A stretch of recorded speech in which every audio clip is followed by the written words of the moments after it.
Hello, beautiful soul. It's me, the Little Reader, and you are in the Little Reader's house. Thank you so much for being here, my beautiful soul. If you made it in, that means you saw the title, which hasn't been typed yet, but when it is typed, it's going to say Brokenhearted and Alone. We need to talk. So first and foremost, before we even get started picking our cruise for the day, simple facts of the matter. Above all else, you deserve love. So I'm giving you the biggest hug imaginable and letting you know that brokenhearted and alone, there are still millions of souls feeling the exact same feelings of brokenheartedness and aloneness. And I promise you that there is a plane of reality where we're all united, holding hands, holding each other's hearts and holding space for one another. And you found your way into a little corner of the internet where that energy exists. And throughout this entire reading, whether you're the poet, the self, the shadow, or the heart, or maybe you don't find yourself in any of these situations, but you just want some company. I've been there. So you're welcome here. You're welcome here as long as you need to be here. You're welcome to come back here anytime you need to come back. And anytime you need a reminder that you are divinity in flesh, that there is a reason for you to exist, and that today we're going to be giving you a sort of spiritual pep talk and going through not just the journey of why you're hurting, but what's on the other side of that. I'm really, really excited. And my heart is touching yours. It's like a spiritual hug without the physical component. But maybe one day we'll hug in real life. So, topic already was stated. Brokenhearted and alone, we need to talk. Really, spirit needs to talk with you through me. Today we have 4 crews. We have the poet crew, we have the self crew, we have the shadow crew, and we have the heart crew. And I'm going to show you what each of them looks like so that you can acclimate and start to feel the energies. Then I'm going to describe what we're doing and looking at. And then we're going to dive in like Michael Phelps into the Olympic pool. Starting with the poet. This is my poet crew. We have 2 hands sort of around a crystal ball, what looks like a flock of crows flying up from an unknown forest. There may even be a forest on fire here with some smoke situation going on. We've got oranges and blues. If you're attracted to this energy, then you are the poet, beautiful soul. Next, we have the self. In the self, we have this figure in silhouette, no gender, surrounded by radiant rainbow light coming out from behind them with a pearl right in the center of the heart. That is the self. And if you are resonating with this image and this feel and this vibration and this energy, then you are part of the self crew. Next, we have the shadow. The shadow reminds me of a vintage Alfred Hitchcock 1940s film. Not a specific one, just a 1940s vintage Alfred Hitchcock film. Probably because it's in black and white, although I think he did shoot in color at some point. This shadow is 2 diamonds intersecting to create a 3rd diamond. And it has almost what I could describe as like bullet holes. If we look real closely, we almost got like a bullet shatter hole. Like when a bullet goes through glass, that's what that reminds me of. And that is the shadow. If you're resonating with this vintage classic black and white image and the energy it gives off, then you're part of the shadow crew. The heart. The heart is this thatched, almost like a flower crown. It looks to me like I see some braids in there. There's a type of plant I've seen make this kind of thatched look. In fact, it reminds me of a dream that I had last night. I don't know why this plant was in my dream. I'll have to psychoanalyze myself later. But We've got some like pansies here. Then there are what appears to be 2 rings in this heart figure silhouette, and then 2 figures, very notebook style, on a canoe, possibly on a lake, in the middle of this thatch. And then around that is this pink cloud. So if you're resonating with this imagery and this vibration, you're part of the heart crew. Now, my beautiful soul, you may not be feeling heartbroken and alone. You might be like, I'm the happiest I've ever been, or at least I have moments of being the happiest that I've ever been. Like earlier today, drinking my coffee, I was the happiest I'd ever been. Before bed, I'm the happiest I've ever been. When I wake up, I kind of feel a shadow or a cloud. Even if you're not in the extreme throes of numbness or depletion or sadness, even if it just comes and goes and you find that you're pretty balanced overall, there may be a message here for you. So I encourage you to select the crew that resonates the most based on the energy of the image. And even if you had your eyes closed or you don't use your eyes for any reason, you can tune into the sensations, the feeling, the description, and select your crew. Now, while you're honing in, I'm talking a little bit about what we're getting up to. First, we're going to do an energy check and we're going to see what's hurting. Then we're going to see, here's why it happens / is happening. So the struggle that you're looking at, the dilemma that you're looking at, even if it's not a situation that you can pinpoint, it's just a feeling or a blockage or an obstruction. We are going to put all eyes on that. Mine, yours, and spirits. What a powerful trio. We're going to co-create this reading, and you're going to bring your feelings, and I'm going to bring some explanations, and Spirit's going to bring some healings. Then we're going to look at the blessing you don't see coming that is a result of that. And I didn't actually write this into my agenda, which is right over there, but we're going to get some advice for you at that point too, because that just seems right. And then finally, why you should stick around, see it through, follow through on this 3rd dimensional journey and see what's on the other side. We're going to finish with a pep talk about what Spirit sees in you and how you make this world a better place. So if you're resonating, vibing, and excited for that, let's dive in and see where this journey takes us. Now, you are in the Little Reader's House, and I'm starting to develop a reputation for being a little long-winded, a reputation that I love. So if you have the time, get cozy, get settled, and get comfy, because we're going to dive in, again, Michael Phelps style. Now, I know he gets across the pool pretty quick. We kind of like to take our time, like the canoe right here in the heart card. Also, keep in mind that you can change the speed of the video at any time. So if you want me to talk a little bit faster, that's doable too through the miracle of technology.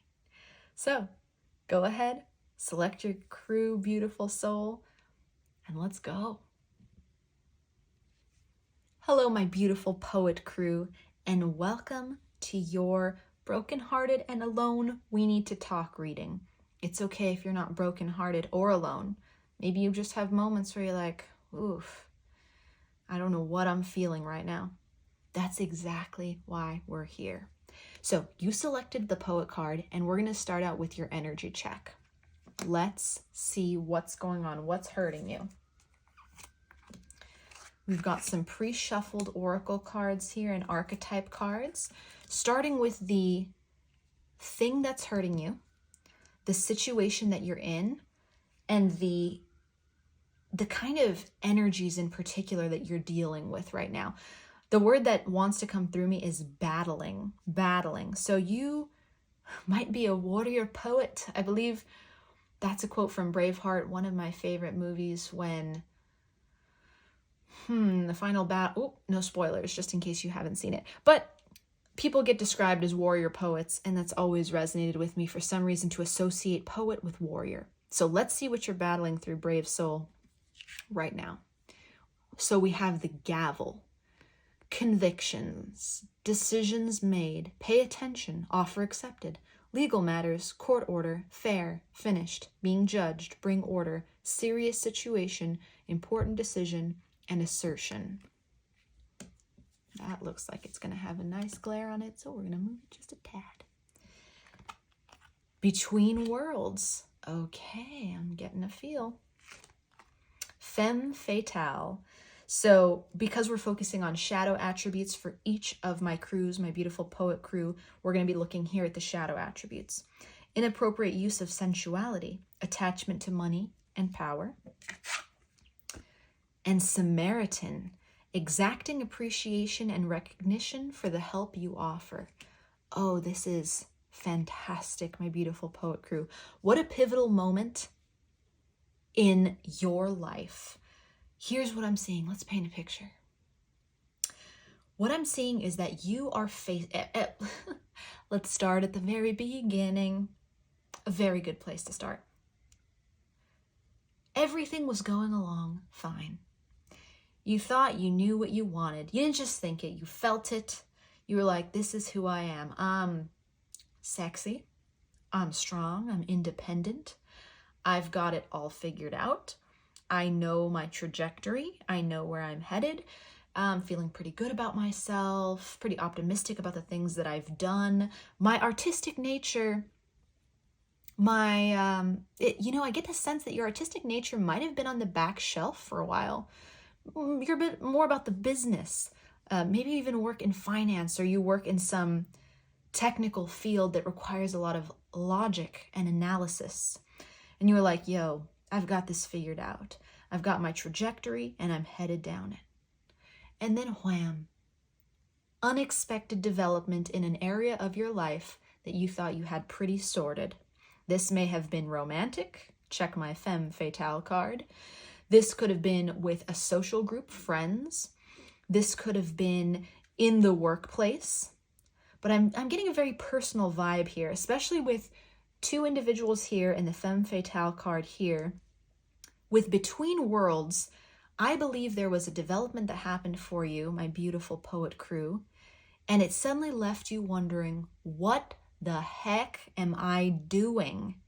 What do I want now? Everything was going the way it was supposed to be, and then now all of a sudden, this? And then maybe there was this feeling of like, we're just going to kind of pack that down and like, I already know what I want. And perhaps you used logic and that beautiful analytical mind of yours, my beautiful poet crew, to, pack that down and say, no, I got to figure it out. Maybe you kind of gently rejected somebody and you were like, I appreciate it, femme fatale, like you're a fascinating character. But I already got my trajectory, and I have invested stuff in another path already, and I expect to get a return on my investment. So I'm not really interested in shifting. And then all of a sudden things started to fall apart, like internally. And all of these artistic feelings that were packed away started to burst out. We're talking dreams. We're talking music begins to speak to you. We're talking, you're seeing like these signs and synchronicities for things that you don't necessarily want to be seeing. Like, wait, I made up my mind. Why is this happening? And why now am I stuck between worlds? Now I'm transitioning to what? I feel like you, my beautiful poet crew, are saying to yourself, what? That's what I keep hearing. What? This gavel coming down is a decision that you must make. And you feel like this decision, once you've made it, is a game changer, a life changer, an everything changer. And the weight of that, I feel it. I feel it on my shoulders. I feel it in my chest. I feel it in my back. I feel it in my arms. Like if I were doing a push-up and trying to push the entire world away from myself. And that is, I think, the crux of the matter. And trying to push something away from yourself. Maybe that's deeper connection. Maybe that's an unexpected connection. Maybe that's an opportunity to do something that you've been putting off for a really long time, or you just assumed it was going to happen by itself, develop in your life by itself. And now you're realizing, oh, I have to actually decide. I have to decide to do this thing. Life's not just gonna hand it to me. I've got to make a tough choice. Some may be thinking about leaving their dream job. Some may be thinking about moving across the globe. Some may be thinking about leaving who they thought was going to be their partner for something that they thought was long dead and has just come roaring back into awakening. So this speaks to opportunity, where opportunity wasn't expected to be arising. Like, we'd put this to bed and now it's wide awake. It also speaks to, my beautiful poet crew, an inordinate amount of feelings that you have perhaps become an expert of not stuffing down necessarily, but compartmentalizing. A creative side to you that you have become very good at saying, okay, yeah, like, I'll think creative thoughts and I'll enjoy media and I will, excuse me, I'll cough. Maybe you're smoking weed. Excuse me. I'll use my creative side to entertain myself, but I won't share it. And with this moment where life has maybe life is preventing you from taking the easy path and presenting you with a fork in the road, maybe even forcing you down a fork. Although I see you really have the power in this situation about making this important, serious decision. Now you're like, oh, this side of me that I had used purely for my own entertainment is quite powerful and quite undernourished and needs my attention so that I can choose the world that I want to live in. And my beautiful poet crew, this opportunity, this moment has presented you with a world that you hoped was real at a time, perhaps a younger version of yourself, maybe even what you would deem as a more immature version of yourself. You hoped that this world was real, and then life happened and you were like, no, not real. I'm committing to this other thing. And now wham, it's back. Oh, my poet crew, I'm holding you with so much love in my hands, and I'm applauding you for this moment in time, because you feel like the weight of the world is on your shoulders, but you are so not alone. And if you're heartbroken or afraid that you're going to be heartbroken because you make the right choice, because you don't make the right choice. Interesting, though, the phrasing of that. My prayer is that today we offer you clarity, we offer you insights, and we offer you inspiration by getting a little bit more information. Not intended to rhyme, but ever since yesterday's reading from Time, oh my gosh, there we go again, everything has been rhyming. And here we are with the poet. If you haven't seen the reading, A Message from Time, it was very interesting. Particularly the Labradorite crew channeled segment was almost like free verse rhyming. Not something I've ever done or do. And ever since, everything's been rhyming. So someone dropped their insights in the comments below, because that must have something going on. So if this sounds like you, my beautiful poet crew, you are in the right place. We're going to clear out this energy check, and we're going to get into the tarot about here's why it's happening. Here's what you're learning from this. Where do you want to live? Right there? Is that good? Perfect. What are you learning from this experience? We are going to use the Tarot of Oneness. I love this deck. Oops. I've already started to bend the cards, not intentionally, just probably from overuse. But we overuse with love, my beautiful poet crew. And just quick pause. Has anyone told you today how beautiful you are? How wonderful you are?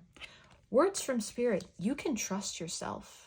This is a matter of self-trust, and it sounds like there was a time when you took a risky choice and you followed your heart and you got hurt for it. And after that, you were like, okay, we don't follow the heart anymore. We follow the head. We follow the safe option. We follow the thing that allows us to back out if we need to back out. And the thing that's absolutely certain and absolutely sure, but not too certain or too sure. It's almost giving a Gemini, Libra, Aquarius energy in the airy, intellectual exploration and the desire for freedom and play, but also the ability to do a quick withdrawal if necessary. And that may be because of a heart wounding. That's okay. We're going to protect your precious heart. This time is different. You're not the same person you were then. So Spirit, why is my poet crew having to make this decision? And why is it such a hard decision? And why is this thing resurrected from the past? But we're going balls to the walls. Balls to the walls? Or is it just one wall? We're getting the whole story. Oh, I love a good story. Boy, do I. The 8 of Wands. The 10 of Wands in reverse. The embodiment of Wands. We're going to check the book and make sure embodiment means queen. I think it does, but facts. The Lovers in reverse. Ooh, especially if this has to do with a love interest or a love opportunity that we did not realize was going to be presented to us, and we'd kind of already ruled it out, and then it's back. The Wheel of Fortune in reverse. The 4 of Wands upright. The 10 of Pentacles upright. The Death Rebirth card in reverse. And the 6 of Cups in reverse. So everyone, hold on to your underpants because I want to make sure about this card. I made a mistake once. Oh my goodness. You and I have that in common, my beautiful poet crew. I made a mistake once, and I'm terrified of making this mistake again, and therefore I'm doubting myself to the max.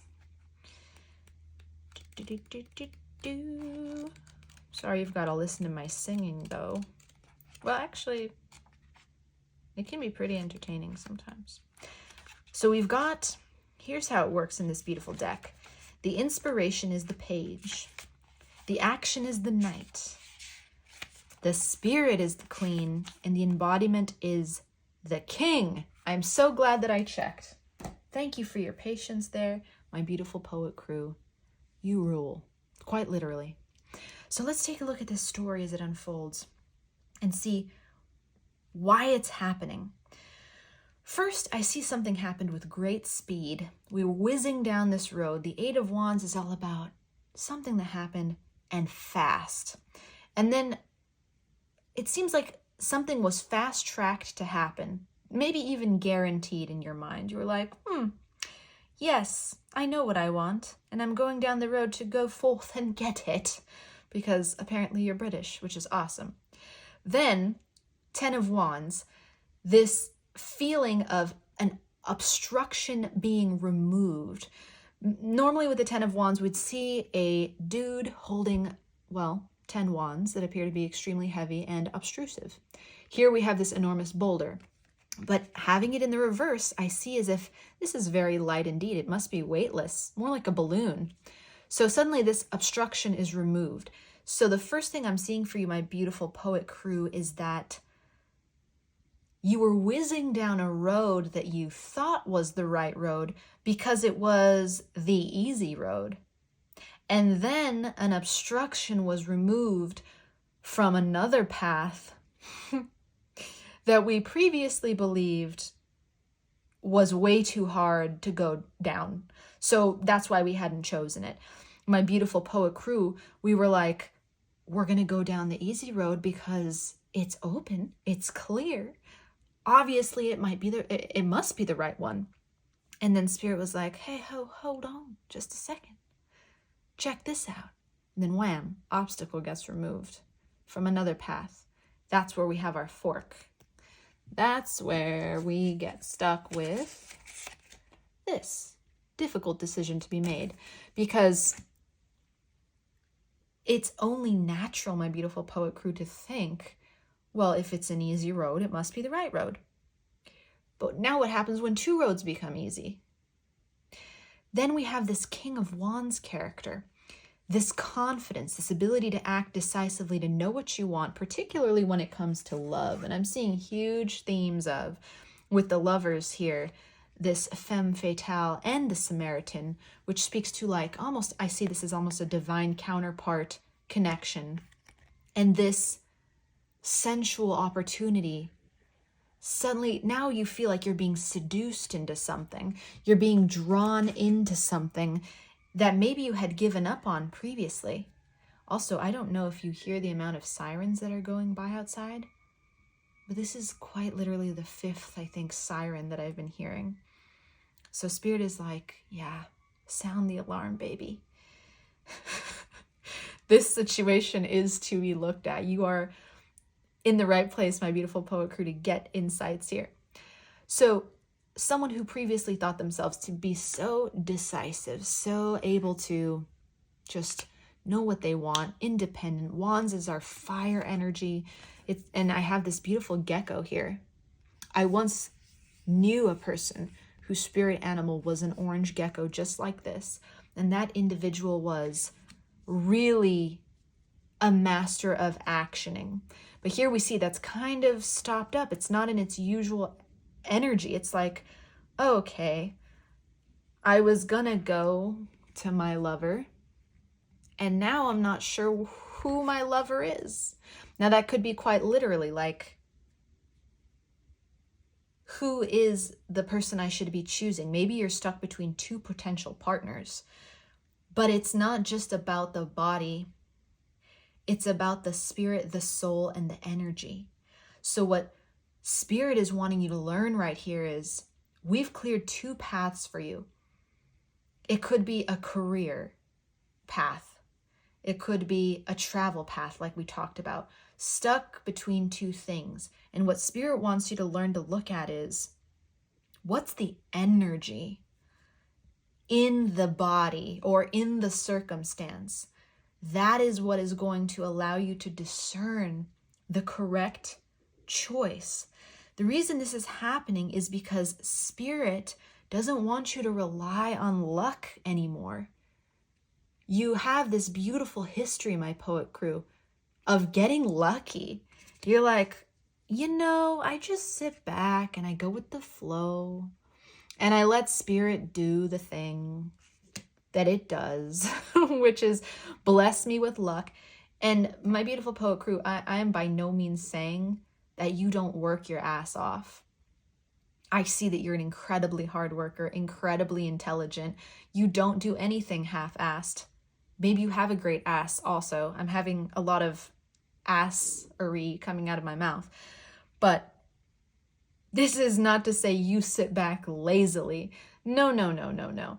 I think what happens is when you have a clear path presented to you, you believed, very naturally so, that it was the right path because it was just right in the comfort zone. But Spirit's saying, we want you out of the comfort zone, especially for this milestone decision. We are taking luck out of the equation and now making you choose your destiny. You are going to quite literally choose with your hand.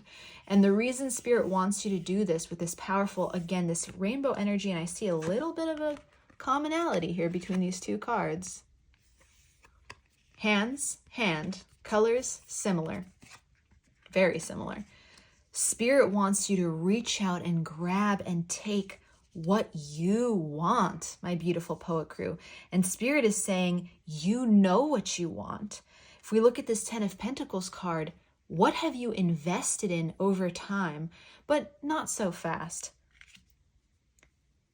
Not what you've invested materially into, because having these cards particularly so close to one another, I think you've invested in the straightforward, simple path that was before you.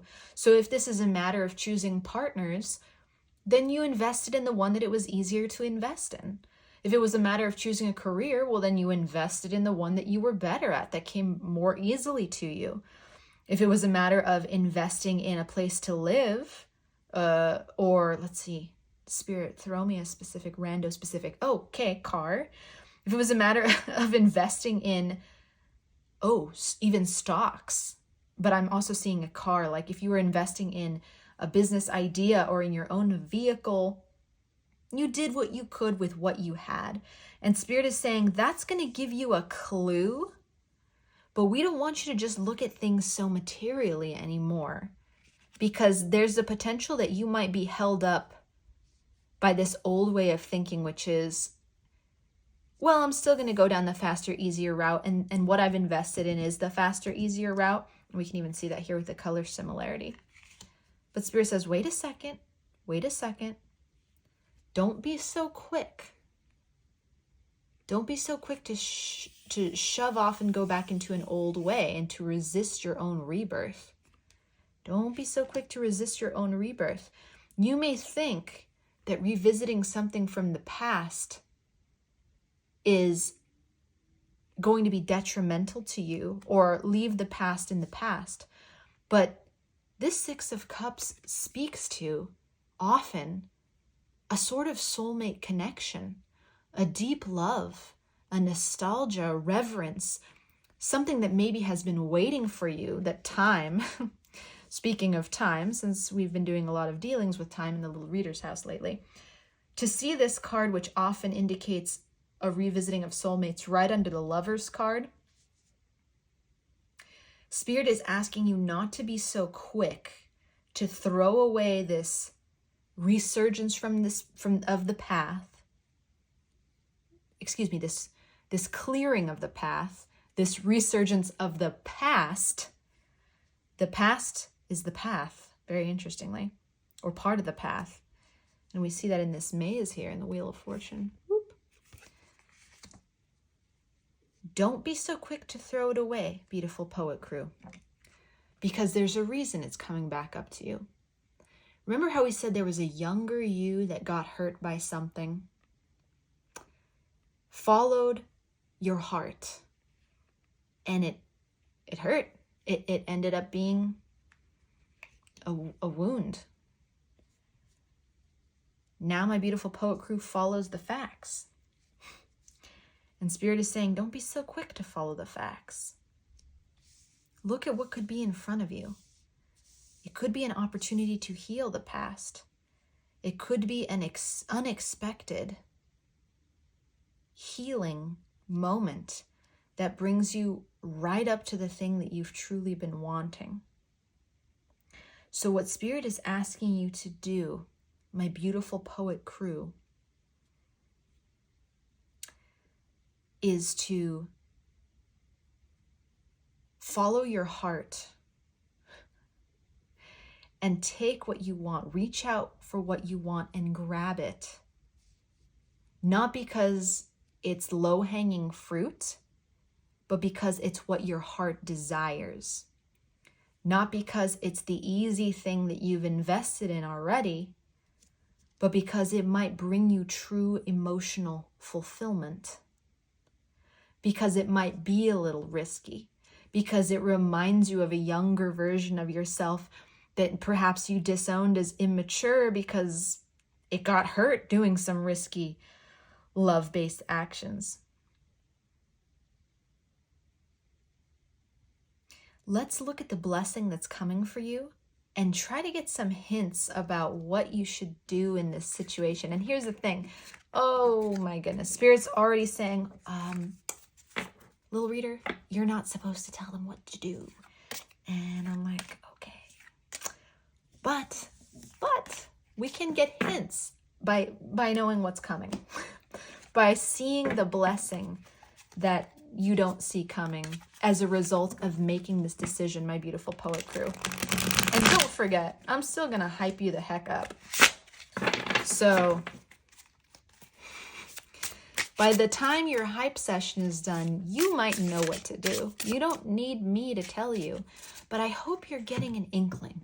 Let's go back to this real quick because I'm feeling like a surgeon of the spirit. Not that I can literally cut into spirit, but I want to see something is here. With the Samaritan and femme fatale, it's like in your perception, this other path that's awakened is a temptation almost. It's taking you off the path. A femme fatale, particularly in the shadow, is inappropriately using sensuality and seducing with this attachment to like pleasure. And we see this beautiful brunette with a fan over like her mouth. One could say her truth. She may even have a tattoo there on her shoulder. This might actually represent somebody. And then we see the Samaritan as the other shadow, which is exacting appreciation and recognition for the help that you offer. It's like you're caught between being seduced by this thing that you feel is a temptation and getting what you believe you deserve for the effort you've already expended. And Spirit is saying, don't see it that way, my beautiful poet crew. Don't see it. See these as equal opportunities. This is not meant to seduce you off of your path. In fact, it may very well be that one option is not better than another. Objectively. What's better is what you want. What's better is learning to trust yourself in your creative side. Trust your emotions. Trust your heart. Trust something that's been dormant for a long time. I don't think you've let your emotions and your heart make a decision for your very important life in a long time because maybe you didn't trust the heart to do that job. It's like, oh, the heart's a little too silly for that. But my beautiful poet crew, the heart is a genius. So let's see, what is the blessing you don't see coming? Ooh, okay. I want to combine this. Yeah. Okay. The blessing that you don't see coming as a result of this challenge, my beautiful poet crew. If you're feeling brokenhearted and alone, like, man, my heart is broken because I don't know what to do in this situation. And I'm alone because no one gets it. No one's like understanding the struggle. It's for a reason. A wise person said today, oh, hi, that Spirit doesn't make mistakes. In this learning matrix that we're in, if you'd like to call it that, I enjoy calling it that from time to time, mistakes don't get made because we're only here to learn. So again, this is not you off the path. I see, my beautiful poet crew, you're a big fan of having a path, having a plan, having a direction, and then just going down it because that seems like the foolproof thing to do. But my beautiful poet crew, you're a person full of emotions. And it's time to honor some of those emotions. The Chariot, wow. Okay, and then I'm taking from my beautiful Metaphysical Cannabis Oracle deck, because this deck has been wild recently in the best way. Some insights on this blessing you don't see coming. It's a big, beautiful blessing that you don't see coming. And Spirit, feel free to clarify the 3 cards listed above with, yeah, one,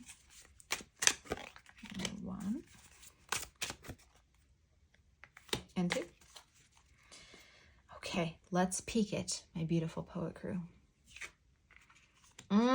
You will make the right decision, and it is going to expand your world. Oh, and okay. Giving and the Spirit of Wands. I can create. Oh, yes. Oh, yeah. Okay. So first things first. I cannot tell you what to do, my beautiful poet crew, what to choose. And I am neutral to the max. I'm just reading. But as we go through this, you may find that you know what to do. And when you discover it, when you feel it, not in your mind, but you feel a tug in your heart, make a note. First things first. While this is the Chariot card, in this deck, this to me is a lover's equivalent. Why? I can't explain. It's not traditional. That's not a traditional interpretation. That's a little reader resonant interpretation. I see two dolphins swimming in harmony. I've seen this in real life, actually. At the bow of a boat, they will play in the water. There's a name for the imprint that the boat creates on the waves. If anyone knows what it is, please drop it down below. It's something I used to remember, I used to know, but I can't presently remember it. But the vision of seeing this, first of all, these are dolphins in water. So it's totally an emotional card. Secondly, the intelligence and the bliss and the harmony between the dolphins, it always gives me like a best friends / lovers vibe. I also see here that you won't be confused for long by your Two of Swords. You've got a decision. You've got two doors before you, and you're going to figure out what it is by trusting your own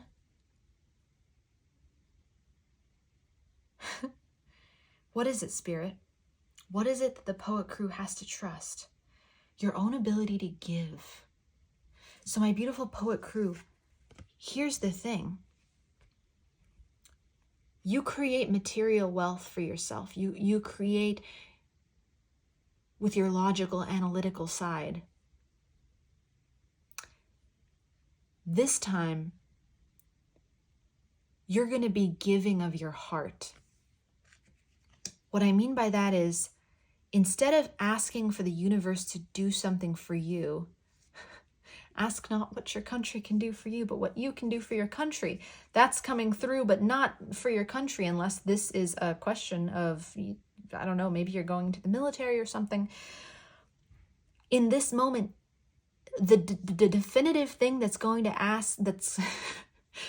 to help you make this decision is by asking, what can I give? What can I stand to give in this situation? Which option can I give more to?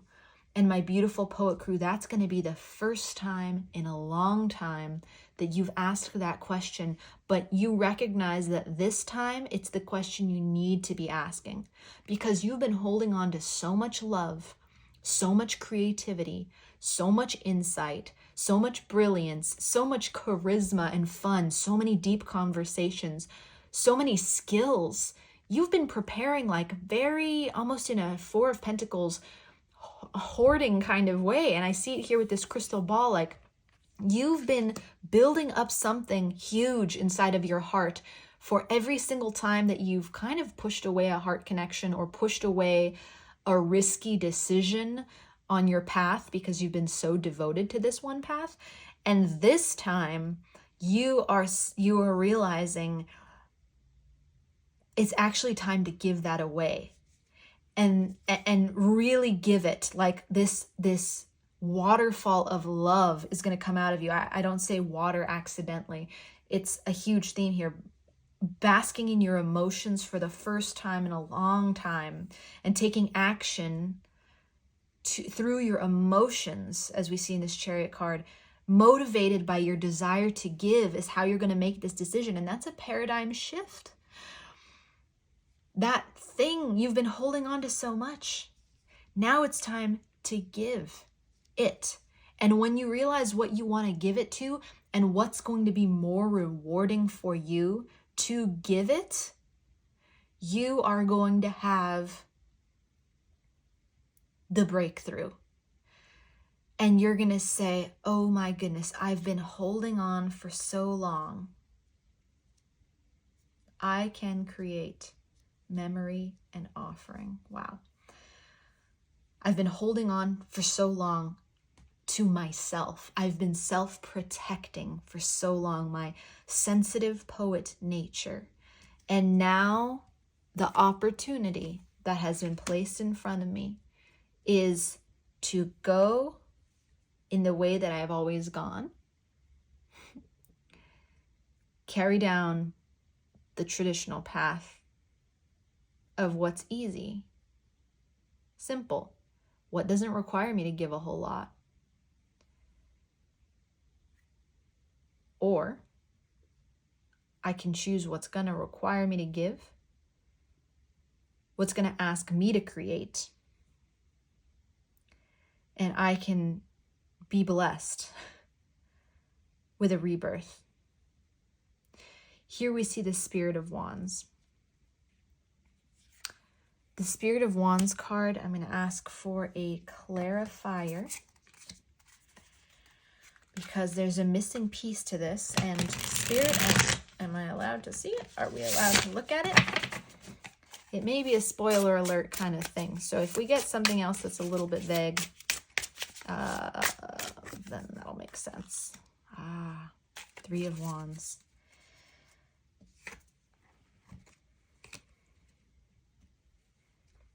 Okay. Going where you've never been before. That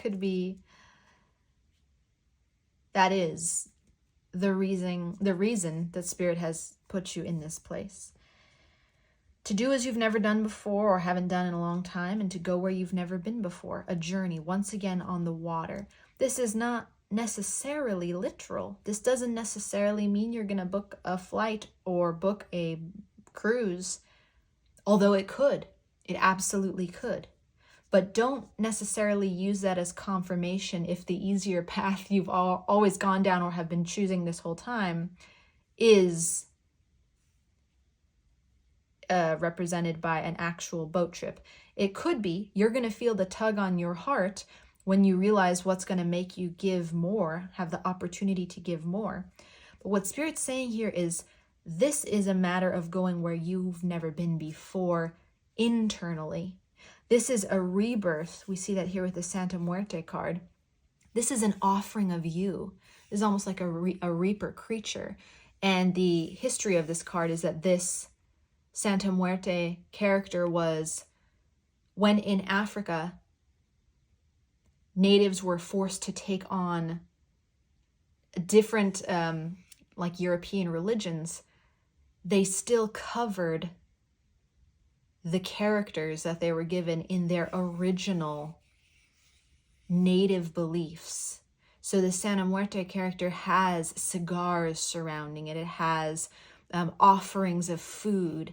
It has just a much truer, richer, for the native culture, authentic vibration and feel than what they were told is what they're supposed to do. They were told is what they're supposed to worship. They were told is what they're supposed to believe. It's about getting back to the roots and making a true offering. A true offering. What can you give? This memory card. Remember who you were in your purest state, willing to take a risk, willing to come alive, to create, and to remember that you can. This food meditation, I see a thing with food here. And it may be that you're a culinary artist or a chef, and you're being offered this opportunity to, start your own business or your own food truck. I'm thinking of Chef, the movie. Maybe the universe has put you in a position where you have to do something related to food. But I see this as nourishment. I see this as you giving to receive. But I also see that giving from your overflow, that you have so much to give that may have been hoarded for a while, my beautiful poet crew. You have so much to give that in the giving of it, you are going to be nourished. in the memory of who you are. Again, we see this mermaid creature surrounded by water, traveling on water, in water, surrounded in water. It's all about the emotions. So think on this. Don't think on it. Whoops. Feel on this and let your heart take you to the place where you will be nourished by giving, nourished by letting go, by exploding. I see feathers here. I see birds here. This element of flying, not away, but toward. And this Spirit of Wands, let's go to the book. This Spirit of Wands, I cannot see how it fits. I have no idea. It's like I'm looking into something that I can't even see, like I'm looking through it into a void. So in a moment like this, we get help. Yeah, don't be afraid to ask for help either. Warmth, positivity, courage, confidence, upbeat. I see. In reverse, the keywords that the incredible author, Robin, has written down are introverted, disloyal, catty, controlling, needing to spend time alone and focus your energy inwards. So this is where you've been, and this is where you're going. It speaks again to this hoarding thing. Holding all of your energy inside, self-protecting, it won't serve you forever, my beautiful poet crew. In fact, I think you're starting to realize already that it doesn't serve to hold on so tightly. So in this moment, let go. Let your heart lead. Dive into the water. Here we go again. I said that in the introduction twice, and I'm saying it again here. Dive into the depths. Take the journey internally out of your comfort zone to the thing that pulls you. Again, I'm not saying I have the answer to what that is. That's for you to decide. But just know that when you decided it, let's talk to the you that already decided. The you that already decided is saying, I chose well, and I let my heart lead. It may require a little bit more exploration, a little more dabbling in each scenario to see which one brings your heart more to life. Amazing. So these are the blessings you don't see coming as a result of this situation, my beautiful poet crew. Let's get a pep talk about what makes you absolutely wonderful. Why we need you to stick around and keep doing what you're doing, my beautiful poet crew, because that was like a little bit of tough love that I didn't see coming, but Spirit was like, yeah, I've been wanting to get that one off my chest for a while. Now let's talk about wonderful you and what Spirit wants to get off its chest about how incredible you are. I'm being drawn to the Archetypes deck, and we're going to look at what Spirit thinks is your, and I guess Spirit thinks, but what Spirit recognizes as your strengths right now. What Spirit is shouting out applause for, like, yep, that's my poet. That's my poet. Spirit, show us. How is my beautiful poet crew excelling right now? Excelling and just radiating. What are the strengths that my poet crew needs to see within their self and celebrate? Anything else, Spirit, that you want to show? I'm being drawn back to this deck to shuffle a couple of cards. What Spirit is celebrating about you, my beautiful poet crew? Spirit is celebrating these things about you. The slave, surrendering your power of choice to the divine with complete trust. Oh my goodness. Oh, we were also going to get advice, but I think we did get advice. We got advice. It reminds me of this. This seems like advice. Surrendering your power of choice to the divine with complete trust. Oh, my beautiful poet crew, it's making a decision in a way that you never have before. This attitude of not let it go, let it flow necessarily, like I'm just gonna let it happen to me. Because you're the judge also. You're balancing justice and compassion. You're managing the fair distribution of power. You're the detective. You have great powers of observation and intuition. You have the desire to seek out the truth. So you're not running from this thing. You're not being avoidant, and you're not playing like you don't care. You're here, you've shown up, you're showing out, you're looking for answers. And child orphan, independence based on learning to go it alone, conquering fear of surviving. So Spirit says, I see you, my beautiful poet crew. I know that you've had to make decisions from a place of logic and intellect in the past because you were alone, because maybe your heart wasn't nourished or nurtured the way that it needed to be for you to feel safe to give. And I'm not saying you don't give. I mean, give out of your heart, even when there's a risk of not getting anything back. To waterfall, if you will.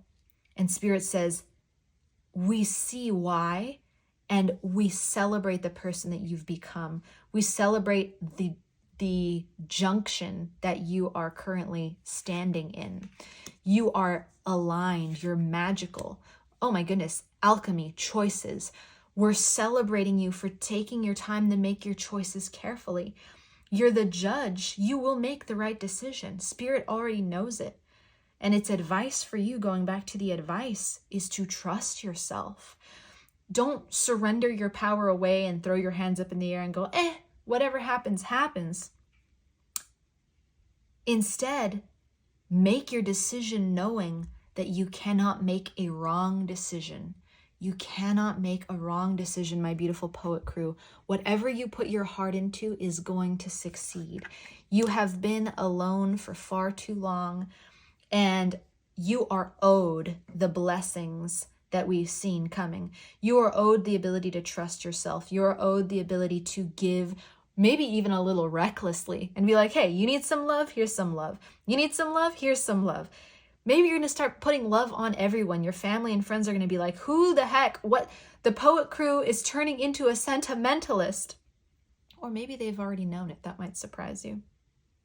But Spirit is in love with the magical being that you are, the way you light up a room, the way everything you touch turns to gold. That's alchemy. And Spirit is in love with how much you care about making the right decision. Spirit is in love with your heart. Spirit is in love with your integrity. And Spirit is so proud of your discernment and is helping you on this path and is helping you to make this decision. In Spirit's mind, the right decision has already been made because of the integrity of your character. That's like, wow. To sit in the presence of a being who has taken the time to hone their character and do things in your mind right, with compassion and fairness, is an honor. Wow. I'm going to grab another deck for advice because I feel like there's more advice. I'm just not done with you, my beautiful poet crew. So hold on. I'm getting off of the floor because that's where we sit, on a very low table. And I'm reaching over to this massive collection of decks. By the way, more decks are always welcome. If you like to gift, I love to receive. But you are by no means obligated to. This is a gift for you. I also love to give, kind of like you. So, let's shuffle. I'm going to use beautiful Rebecca Campbell's Work Your Light Oracle. And Spirit, what does my poet crew need to know right now? Advice for my beautiful poet crew. Give it to us. I don't know why I'm moving my poet crew all around. Maybe movement? Move the body? That might be something. That or get grounded. It's funny how sometimes two extremes can present the same medicine. That seems to be significant in your reading. All right.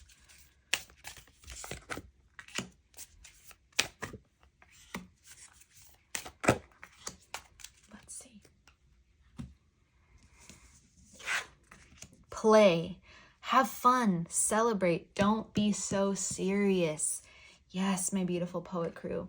This is a sort of a privilege to have the ability to make this decision. Play with it. Remember, you can't make the wrong decision. If you knew you couldn't fail, what would you do? Yes, just say yes. Ooh, just say yes. So you know what to. You may be resisting a yes. Maybe the yes that feels scarier. The crumbling. What are you clinging on to, my beautiful poet crew? And soul family. Call in your tribe. You don't have to do it alone. Oh, let me hold you right here. I'm going to cradle you, my little hands. And I'm going to say to you, my beautiful poet crew, you are not alone. You may have started this reading feeling like you were alone, but you are so not alone. There are others who are watching this in this exact same crew, and I'm here with you too. For every crew I read for, I'm a part of the fam. So we're in this together. You are not alone. You have soul family. You have healers around you. You have people who eagerly want to help you. I can see it. I can feel it. Maybe even the people who are involved in this decision would be willing to hold space for you and hold you just like I'm doing right now if you said, hey, I need to have a really serious conversation with you where I talk about how I feel, and I either need you to just listen or I need you to then talk about how you feel and also be vulnerable so that I can then feel with my heart what to do next. So say yes to yourself, my beautiful poet crew. Say yes to giving yourself the opportunity to love and be loved, and know that in your giving you will be matched, because you are so worthy of love above all else. So worthy of love. Don't take it so seriously. Play with it a little bit. Say yes when given the opportunity. Explore. Don't avoid. You don't have to avoid, but you can explore. You can say yes, and you can explore intentionally, like we saw with your archetypes. Spirit is proud of the way that you're being just and compassionate in this situation. You're not going to fall into old patterns if that's something you're worried about. And the crumbling. Perhaps one of the things you're weighing is something you've been holding to again because it's the easy path. Maybe it's time to let that bad boy collapse. And then soul family. You've got us right here in the comments. You've got us right here in this video. You can always come back for support. You've got your friends, you've got your family, you've got people who see beyond your walls a lot more than you might expect. And that's scary, but it's also awesome. Because when you finally confide in somebody, they're going to be like, oh, baby, been waiting for this. And you might be amazed by the amount of justice and compassion that's afforded to you, my beautiful poet crew. So this is where I'm going to leave you, strong, brave heart. With your advice, I'm sending you all the love I've got. You are more than welcome to like this video and comment anything that you learned or felt or thought down below, because I read every single one. You are welcome to subscribe and become part of the Little Reader family. Come back again and again. If you're looking for more soul family guidance, you're also welcome to book a private reading. Those are available down below at this precise moment in time. Whatever it is you choose to do, I send you forth knowing who you are, pure love, supported, seen, and held by the entire universe. Yeah, you're amazing. Bye for now, my beautiful poet crew. Hello, my beautiful The Self crew. I haven't decided if I'm going to call you The Self crew or if we're going to go with Self crew. Should we drop the? It's kind of like the social network when they say, just Facebook, no the. Yeah, we're going with self, crew, for sure. How are you doing today, beautiful soul? I'm welcoming your energy in. I'm giving you the biggest hug and letting you know that in this space,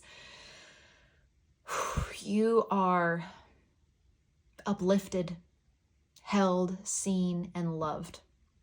Let's start with your energy check and get right down to what it is that's going on. We have your situation. We have the thing that is hurting right now. And we have two shadow aspects that describe where you are energetically, what you're dealing with, what you're feeling with. So let's check it out, my beautiful self, crew. Starting with the thing that's hurting you. Ooh, we have sap. Sap is resources, needed materials, flow, wealth, essence of life, spring, blood, nourishment, sweetness, energy, vitality, grounded, roots, abundant, physical health, and life force. The situation, time to go. And then the shadows. Seeker. Ooh, inability to commit to a path once found. And gambler, relying on luck rather than hard work. Okay, I can see there's a glare that's unlike any other, so we're going to shift these just a little bit in case you want to see them clearly. We're still figuring out the lighting. So my beautiful self crew.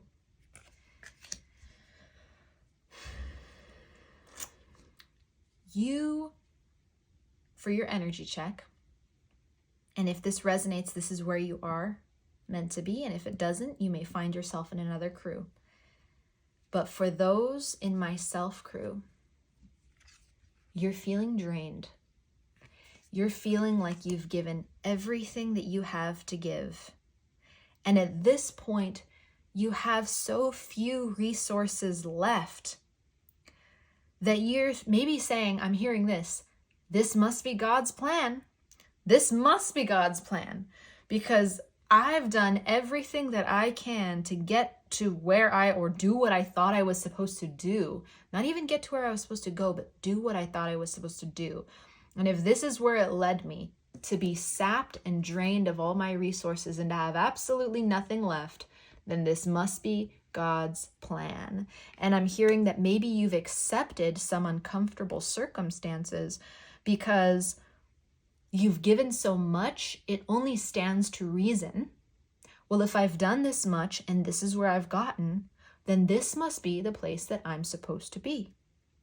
And yet, the situation that Spirit has placed you in, which is what is causing your hurt and your loneliness and frustration and your broken heart, is that it feels like it's time to go. So, oh my goodness, my beautiful self crew, I can feel the pain in this. I can feel the pain, and I've been here. You always have an ally in me, my beautiful self crew. In giving all that you have to give, giving all that you've got, and then ending up somewhere that you don't want to be, that has, in a way, kind of been a punishment or feels like a punishment, and then feeling like you've got to go. It's like, what was that all for? Is the question you might be asking yourself. I went through all of that to now have to leave feeling like I've gained nothing. That makes me want to cry really hard. If we had an extra hour of time, I'd probably do it too. I love to cry. Oh, my beautiful self crew. If I could just stick my hand through here like a portal and put a hand on your shoulder and let you know,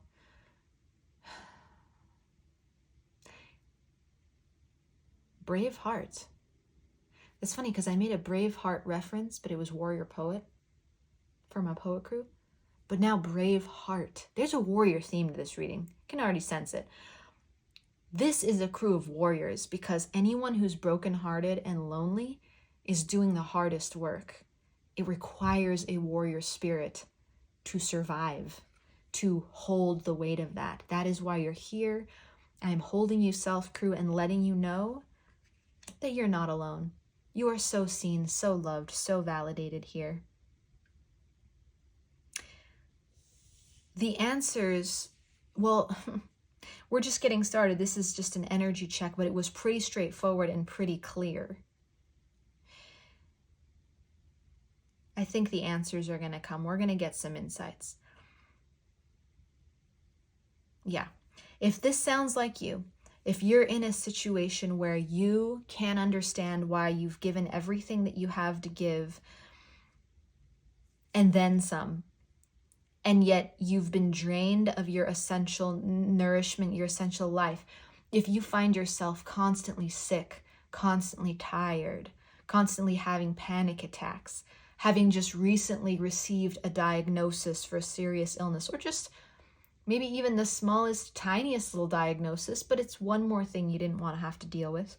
Or if you're experiencing a flare-up or a resurgence of something that you thought was gone, if your body is crying out for respite and you can't see how you're going to be able to give it the rest that it needs because of what you feel is demanded of you, and yet somewhere in your heart you know that what Spirit is trying to get you to do is leave the situation that you're in, then my beautiful self crew, you are in absolutely the right place, exactly where you're supposed to be.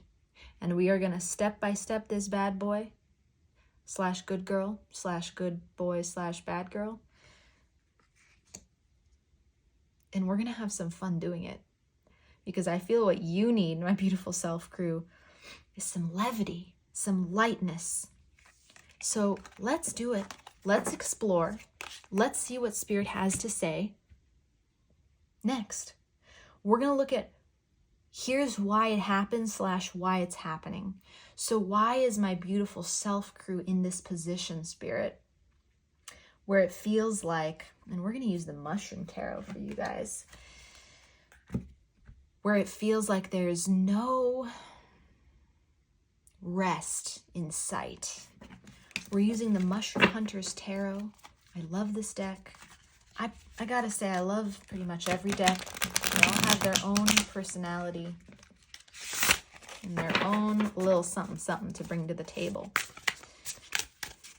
Mushrooms are great because they grow on shit. How many things? Well, that's a silly question. A lot of things grow on shit. But mushrooms are also great because they can glow in the dark. How many things do you know that can glow in the dark? And if you know some stuff that grows on shit and glows in the dark that's not a mushroom, please educate me and put it in the comments below.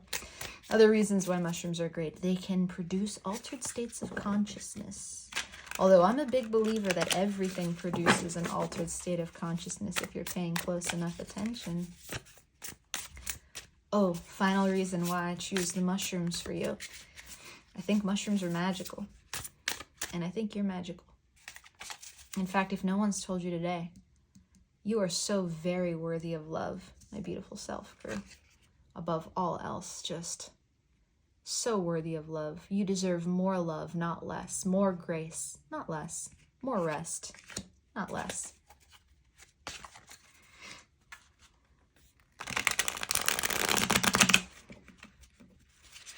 Whoop! One thing I will say about the mushrooms is over a canvas, it can be a little tricky to shuffle. But most decks are hard to shuffle with this canvas. But I like the colors. Makes me feel happy. What makes you feel happy? What do you like to decorate? I just learned of this thing called dopamine decor.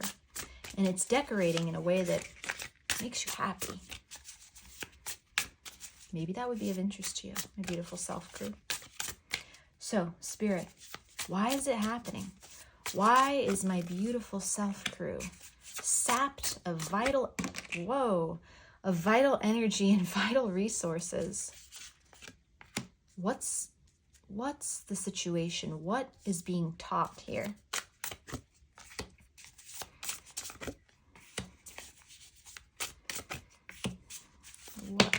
Okay, just like that, it said, me.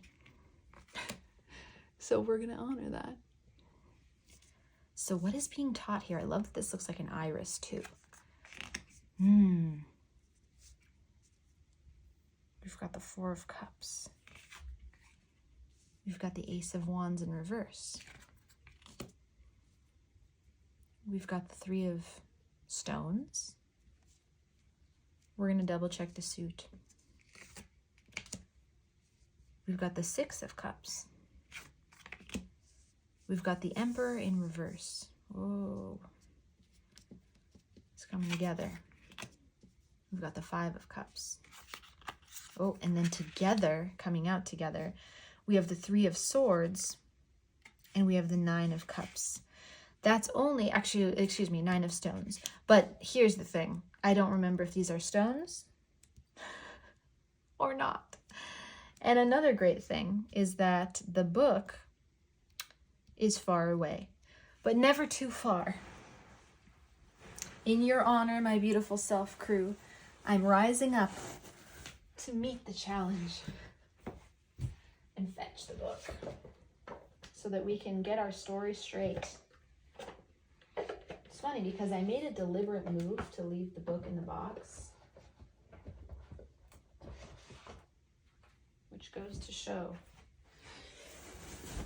that I'm silly. And there's nothing wrong with that. So, looking here, I want to first confirm, yes, that is indeed cups. All right, I knew. And then, do they call this stones? What do they call the round ones? Oh, they call them pentacles.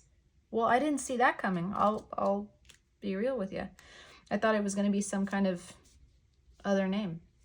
So, that means we must revisit our narrative slightly in my own mind.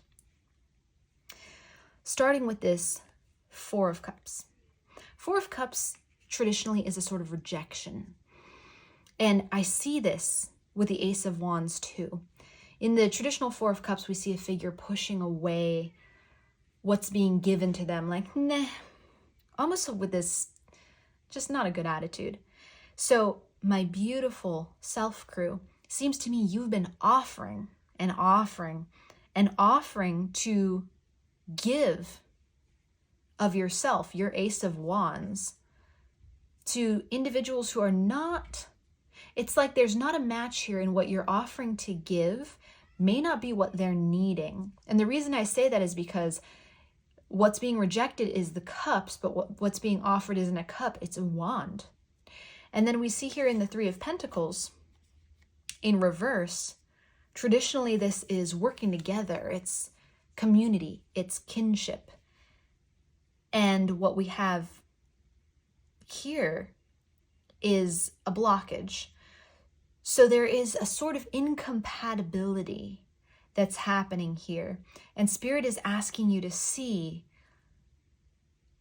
Spirit is asking you to discern, my beautiful self crew, what you're giving and who you're giving it to. Are you giving your beautiful gifts, your Ace of Wands? I love everything about this card, from the mushroom to the teeny tiny little mushroom bracelet there. Are you giving your delectable, juicy, meaty mushroom to the wrong people? Are you giving them a wand when they need a cup? Is it even your job to discern what other people need? Or is it maybe their job to speak up and say what it is they need? And in your effort to build community and camaraderie and work together, it's also a whole other energy. It's earth energy. So there is a distinct lack of compatibility, and Spirit is saying, my beautiful self crew, what we want you to realize is to choose the people around you very mindfully and very intentionally, because what is sapping you, what is draining you, is taking your needed materials, is giving to the wrong people, giving the wrong things. You have this incredibly generous heart, my beautiful self crew, and I get fire energy from you, particularly with this Ace of Wands, maybe Sagittarius, maybe we have Leo, maybe we have Aries. This desire to spur people into action, to inspire them, to lift them up, to give to them, when in fact, they don't, well, here's the thing. They don't want what you're offering. They may need it, but because they don't want it, they've canceled out their ability to receive it. So what turns into this offering good faith that you're making, you're like, hey, I see that you're depleted and tired. I'm going to do a favor for you. I'm going to get your car washed for you. You get the car washed for them, you bring it back, you're exhausted because it tacks another hour of effort onto your day. And then they're like, nah, thanks. Didn't even notice that the car was dirty, but thanks. You bring this fiery action of clarifying things, of instigating things, not in a negative way. We could say of inspiring things. But you can't inspire a rock, and you cannot inspire a corpse. And I'm not saying that you are trying to inspire a corpse. It could very well be a living being. But trying to bring life to that which is not asking directly for your help is taking life from you, my beautiful self crew. And it's leaving you in this very peculiar position where you're like, I need help. But I'm usually the helper. So what the heck? Looking back here at these shadow elements, we see inability to commit to a path once found and relying on luck rather than hard work. I see you as a very hard worker, my self crew. I don't see you running away from work at all. What I see instead there with the gambler and the seeker is a very sporadic way of being in which it's almost like a sprinkler. If you've ever seen a sprinkler that rotates, it kind of spurts water out like over this wide, and yeah, the sound effects come at no cost. But the it's spraying water over this wide, it's like a very broad stroke. The sprinkler's job is to water everything, and the lawn's job is to receive the water. And we know that without the water, the lawn will die. We know that the sprinkler has to do this sporadic spraying motion because it's trying to cover broad stroke, broad area. But because those two have been perfectly paired together, it works. I see you energetically as a sprinkler, my beautiful self. Oh my goodness. And look, same kind of thing coming from your heart. Like you've got these pearls and you're saying, hey, let me just shower folks with this stuff. But right now it's like pearls before swine. Not that we don't love pigs. I've said this exact same thing before in another reading. That's so funny. And I believe the reading is here. Not today, but somewhere in the history. You may have seen it or you may see it in the future. But the same vibration applies. The same message applies. That very moment is kind of aligning with this one here. Same energy, which is we have to discern who we're giving to and what we're giving. Because if we don't, we might be giving the right resource to the wrong people, or the wrong resource to the right people. There's just an incompatibility there. There's a mishmash or mismatch. And that's what Spirit is trying to show you. That you shine so brightly and so broadly that you can't help but want to spoil the people that you love with your wealth, with your gifts, with your attention, with your acts of service, with your words. But instead, it's making them lose the value, miss the value in that offering. Here we see with the Seven of Cups, typically a card of like many choices and illusions. This is a disempowering approach. It takes what would normally be this very empowered emperor and it reverses the energy. It turns it into this Five of Cups, which is emptying all the resources. Now, the Five of Cups is already speaking to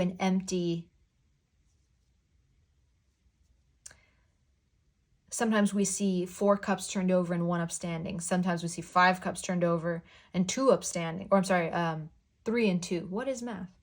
Sometimes we see all cups over. Sometimes we see just 1 cup. But what the 5 of cups represents, especially here accompanied by the 7 of cups, is that this act of giving so freely to folks who aren't asking clearly for exactly what they need is not only causing you, my beautiful self crew, to be seen as an option, it's disempowering your fiery energy that is innate within you. It is taking your kingly, royal aura that you normally bear to walk through this world powerfully. You have this incredibly powerful aura, and I wouldn't be surprised if you've used it many times in your life, my beautiful self crew. When you walk into a room, people feel you, they sense you, they want to be around you. You're magnetic. But this act of giving to the wrong people is sapping, it's the card, that energy away. It's turning you into an option. It's turning you into a fantasy. Some people may not even stop to notice that you're sapped because it's already superhuman what you do, all this giving that you're doing. So they're like, oh, well, we assume that the self crew can do it because they always do it and they always give and they're always giving away everything that they got. So they must be fine.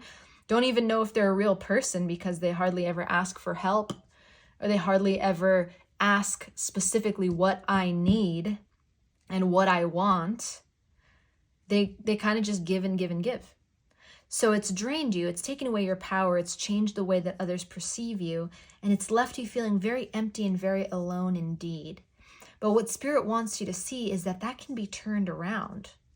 We've got a 9 of Pentacles, which speaks to kind of taking that power back, taking back your ability to create for yourself, to be fertile for yourself, to have your countryside, your trees, your space. I'm seeing that you can reclaim your space and reclaim your rest. Spirit wants you to see that by taking back your power, you're not going to be rejected. There is this sense of giving in the hope of community. There's a sense of giving so that others never feel as lonely as you've had to feel. Oh, my beautiful self crew.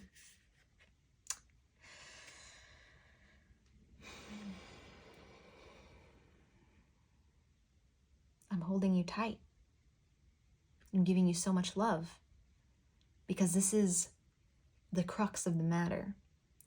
And Spirit can bring it all to your door right now, and we can change this pattern when we realize that the crux of it is a wound. The crux of it is wanting to protect others from feeling as alone as you have felt in your life, as feeling without resources as you have felt in your life. So instead you say, no, let me give. Let me give to them. Let me fill them up. Let me fill their cup. Let me shower them with generosity and my time, my energy, my very lifeblood. The sap is like the blood of the tree, I think. Don't quote me on that, but it works for this metaphor / whatever. What's the other thing? Not a metaphor, but put it in the comments. Anyway, my beautiful self crew. Spirit says you don't have to give to others so that they never feel alone as you've felt in your life. You don't have to give to others so they never feel as heartbroken as you felt in your life.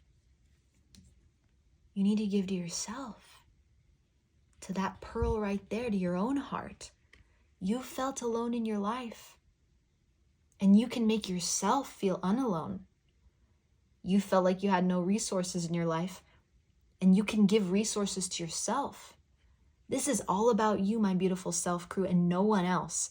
Spirit wants you to see that the answer to this mathematical equation, the solution, if you will, if we're talking algebra, which I would never do, but maybe you're a mathematician, maybe this makes sense to you. We solve for x. X in this equation is you. And it's been you all along. The idea that we could fill it in by giving to another person, that we could solve the equation by making everybody happy. And then when everyone's cup is full, they're all going to turn around and be like, Self Crew, we love you so much. Thank you so much for all the giving you've done over all the years. Now we're going to spend the rest of our lives filling your cup because you deserve it. If that was the master plan, Spirit has a gentle,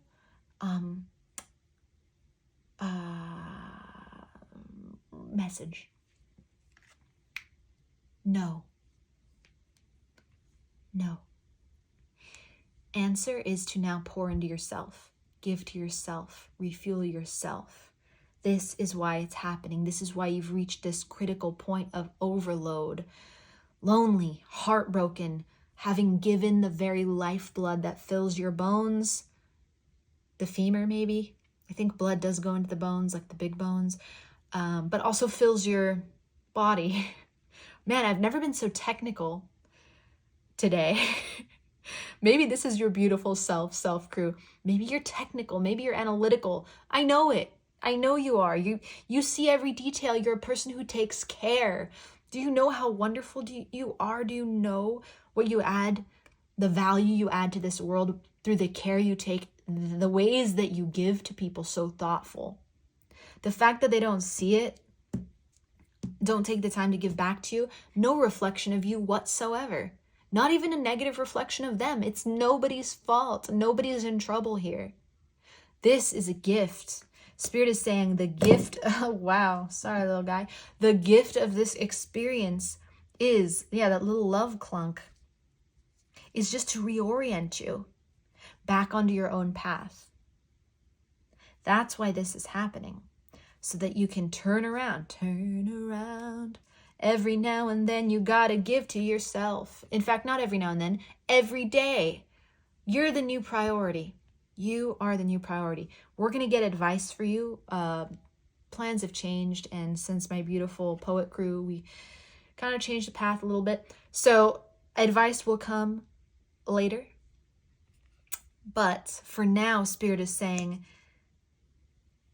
it's time to turn all attention back on yourself. Take yourself over to a mirror.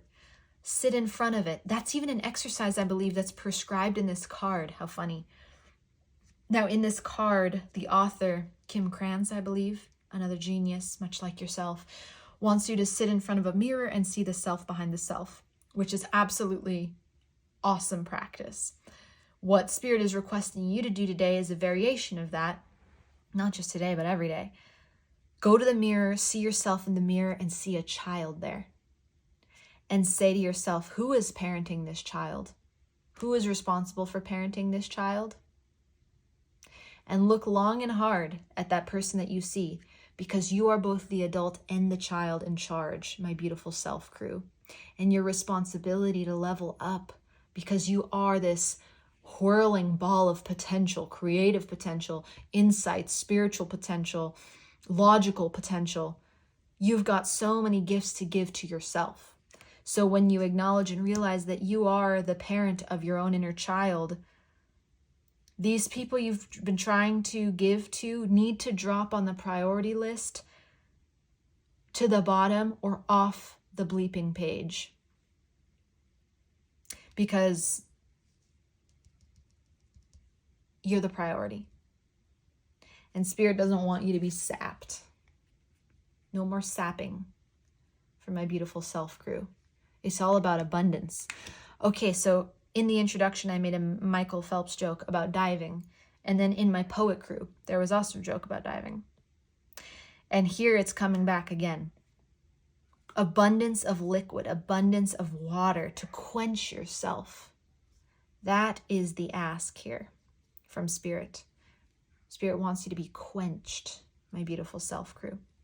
So let's find out the blessing that you don't see coming as a result of this situation of finding yourself at your wits' end. Everything seems to be falling apart because it can't be sustained. How can it be? When you're giving from your marrow and not getting anything back, that's not sustainable for the long term, for the long run. So instead, my beautiful self crew, we're going to say, hey, Spirit, when my beautiful self crew starts giving to themselves and prioritizes themselves as number one in every action, every word, every deed, that's going to require some serious self-love power, which you are going to find. What is the blessing that's going to come of that? I'm going to link my favorite book on self-love in the description box. My beautiful self crew. Hey, self-love. It's all coming together. So we're going to go to the Oneness Tarot. Love the Oneness Tarot. The colors are kind of shining with your card. Whoop. What I want to know, Spirit, is what is the, hey, card under there. What is the blessing? Now there are cards everywhere. Wow. So first message from Spirit is that the answer is everything. If you start giving to yourself and you start giving self-love to you, the answer to your question is that you are going to get everything that you desire, everything that you've been asking for from others, whether it's validation or whether it is, let's see, I gotta move my marker so that we have a correct frame. Whether it's validation or whether it's favors, whether it's energy or finances, whatever it is that you've been asking from others, you're going to get it as soon as you start to give love to yourself. And the way it works is you don't have to be the only person who's giving love to you. But by prioritizing your self-love and loving yourself first, other people begin to take notice and they realize that you're a valuable vessel to pour into. People can energetically sense when someone is a vessel that is full of holes. And typically, the higher someone's self-care is, the less likely they are to pour into a vessel that's full of holes, because they know that what they give is going to drain out and it's not going to help either party. But when you become the vessel that is concrete, that beautiful piece of pottery that is glazed and whole and can hold anything that gets poured into it and even overflows because it's pouring so much into itself, other vessels begin to go, oh, hey, I can give because this person can hold it. It's an energetic agreement that we don't even speak about in our society. It's just like this, it's this unspoken kind of rule that people who prioritize themselves tend to be treated with more respect than those who don't. So by raising your own standards of self-treatment, my beautiful self-crew, you are actually demanding, in the most respectful, loving fashion, better treatment from others. It's pretty amazing. It is pretty amazing. Woo. All right, so Spirit, biggest blessing for my self crew that is coming out of this realization, this awakening, the sappage. It's the end of a chapter. There's not going to be any more sapping going on. Ooh, we have the High Priestess on the back of the deck. Okay. 5 of Wands. Oh, the lone wolf time is over, baby. Oneness. 5 of Swords. I think that's 5 of Swords. Reading upside down. Not my specialty. 5 of Swords. Who knew? We have Strength upright. Look at that bear. We've got 7 of Swords in reverse. We've got Action of Cups upright. Oh, yeah. And we've got 2 of Swords upright, followed by, well, not followed, but all encompassed by the High Priestess here in reverse. So here's the deal, my beautiful, beautiful self crew. If I could grab you by the hands and then start dancing like a maniac all around, like just break it down in a dance party with you, I would. Because the level of joy that's coming into your life, my beautiful self crew, oh, it's like worth dancing about. First things first. There's a song that goes like, first things first, Amaryllis. Anyway. Things that are coming to an end. 5 of Wands, 5 of Swords, 7 of Swords.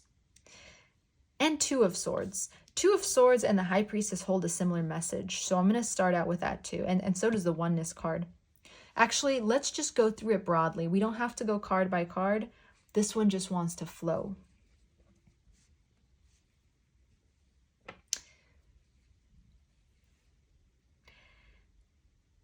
You've been experiencing major amounts of inner and external conflict. And you may find that you're constantly getting yourself into bickering with other people. It's this bickering that happens as a result of you bringing very valid things to their awareness and them shrugging it off and being like, I simply do not care. And then you're left to carry this like, okay, they don't care, so I'm gonna carry the weight of this. That's going to go out the window. There's not going to be any more bickering. There's not going to be any more wolf at the door, this lone wolf syndrome, or this I'm all by myself with my rightness. Like I won an argument, but I'm all by myself, or I know I'm right, but I'm alone in that. People are going to be ready to hear you. You're not going to feel like you're alone anymore. You will be, yes, alone for a little while as you go through this self-love phase of implementing new systems and new routines, because that's what it's gonna take, my self crew. And again, I'll link in the description my favorite book on self-love. It's gonna take systems and routines to get you into this replenished place where you're no longer sapped. So you may have precious, beautiful isolation and oneness on your own first, as you're rediscovering the divine in yourself, rediscovering that you are a portal to God, quite literally. But then when you come out of that, even when you come out of it into the daytime, after you exit your bedroom or after you exit your house and venture into the world or into the home where other people live, you're going to be walking around with this aura. People are going to be drawn to you magnetically because they sense a replenished person. They sense a person who it's safe to ask for things from, if you do decide that you want to give of your overflow. And they also sense that they can give things to you and you'll be able to hold on to those things. And it's incredibly gratifying, my beautiful self crew, to allow other people to step into the role of being the provider and the giver. But remember that they cannot step into that role until you allow yourself to step into the role of the receiver by making your vessel one that is whole to hold what is given. After that experience, you're going to have this incredible increase in your intuition. You are a very spiritual person, my self crew. You have powerful intuition, and it comes not just from your third eye and your crown, but it comes from your heart. And once you begin to pour into yourself and implement these systems of self-care and self-love, you're going to have a notable increase in your physical strength. All of that sapping feeling is going to dissipate. You're going to be like, oh my gosh, I feel stronger now than I did when I was 30 years younger. And if you are 30, like me, stronger than you felt in the womb, stronger than you felt as an ethereal being floating around on the other side.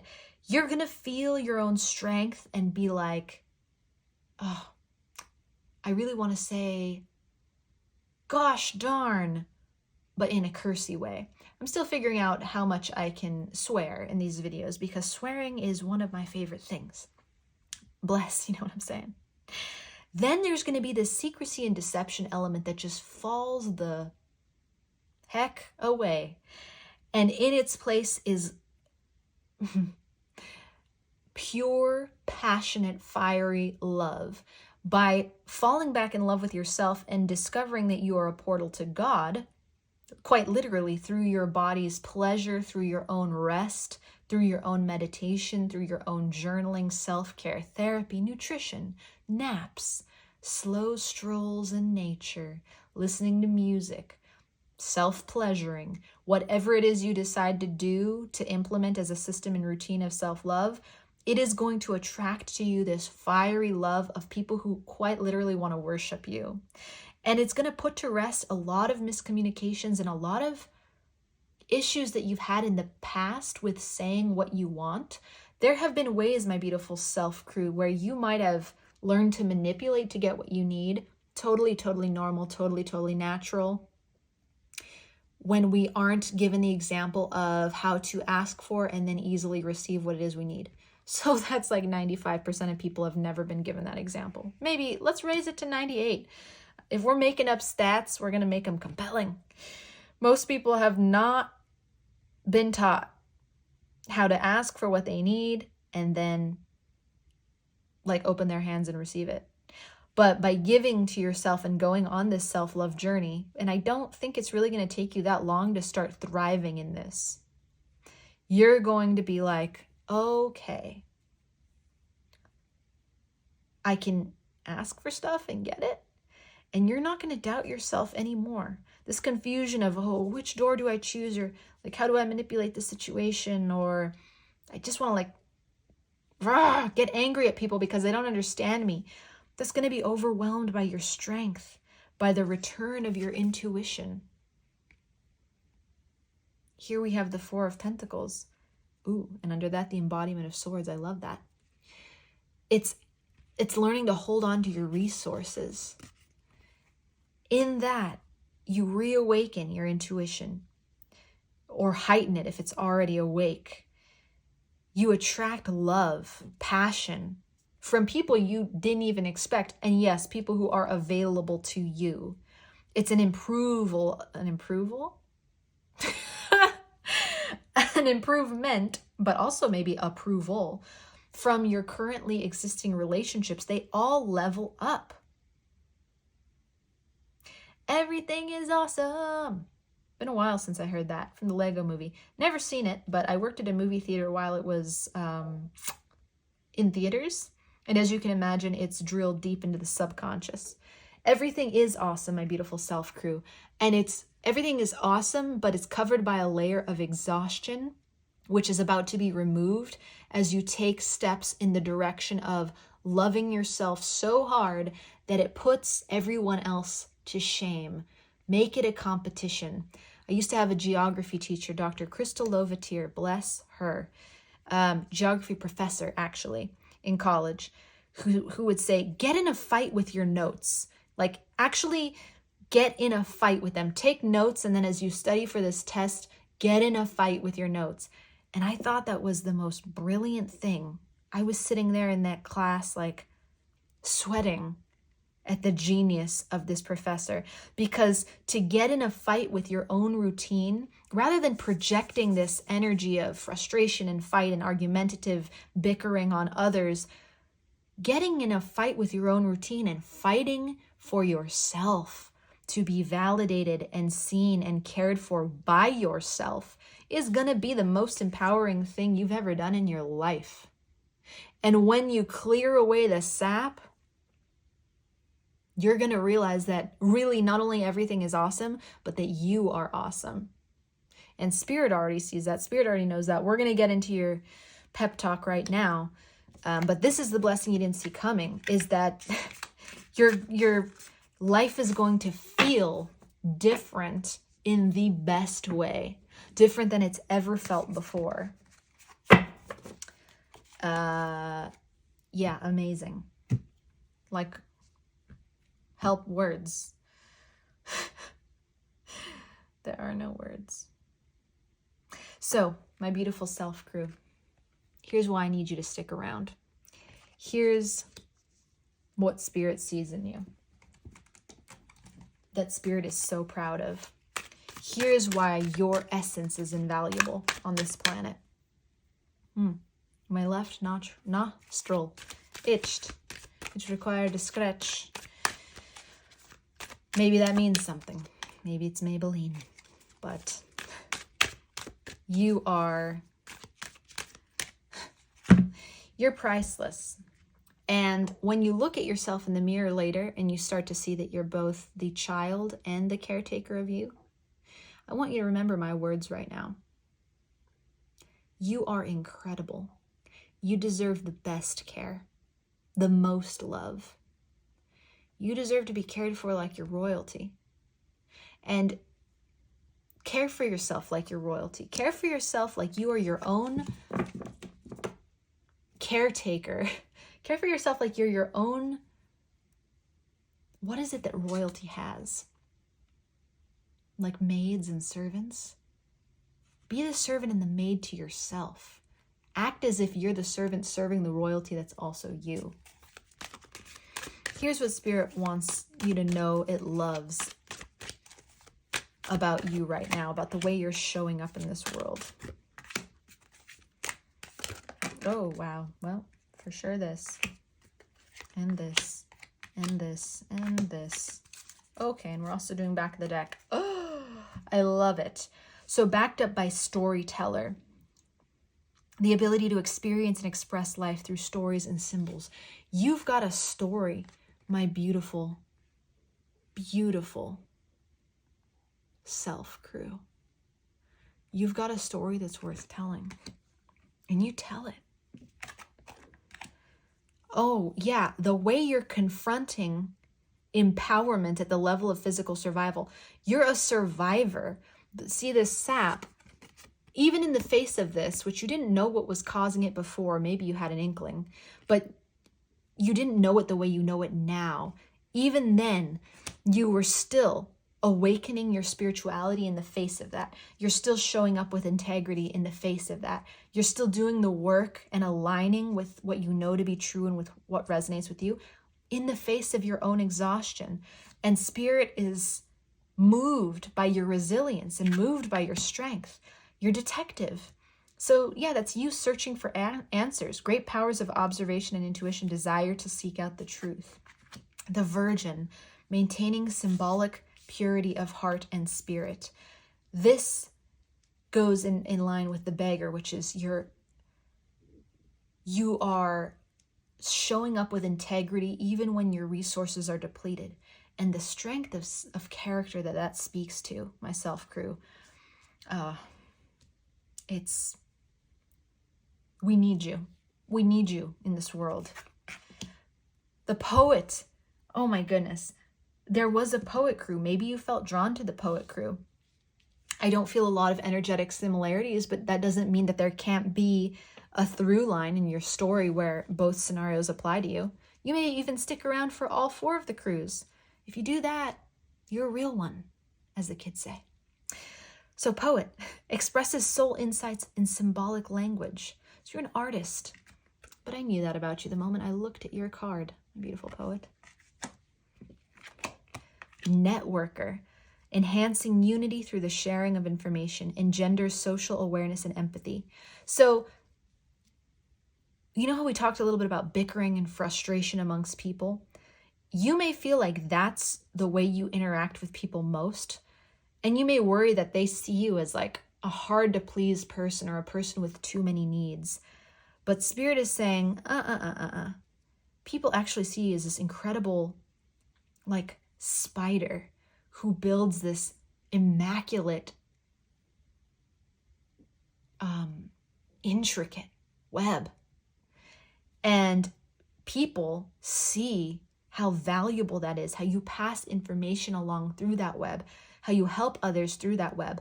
Now, don't take your self-identity, self-crew, as being that helper or that spider. That is former you. Moving forward, no more doing it all for others. But if you were worried about your reputation and the way you're perceived, Spirit objectively sees you as this incredible networker who brings people together and who shares information and who weaves. It's like a matriarchal or patriarchal feeling. And when I say patriarchal, I don't mean that in the patriarchy. I mean, it's the feeling of, it's like a parental role that you take over your life, which can bring a lot of comfort and a lot of opportunity for others. And Spirit thanks you for that. And then Vampire. Oh my goodness, yes. As of this reading, you can claim this vampire power of making yourself aware that someone or something is draining your life force. Spirit is applauding you for this and saying, yes, self crew, yes, you are absolutely right. Someone or some people have been draining you because they have been taking when they shouldn't be taking. They've been taking things that they don't truly need. They have been approaching you with an entitled attitude because they know that you'll give. But as of this moment in time, that ends, my beautiful self crew, because you've become aware of who those people are, and you're about to take decisive action away from that path. So this is where Spirit applauds you. I applaud you. A moment of applause. You are coming into your power.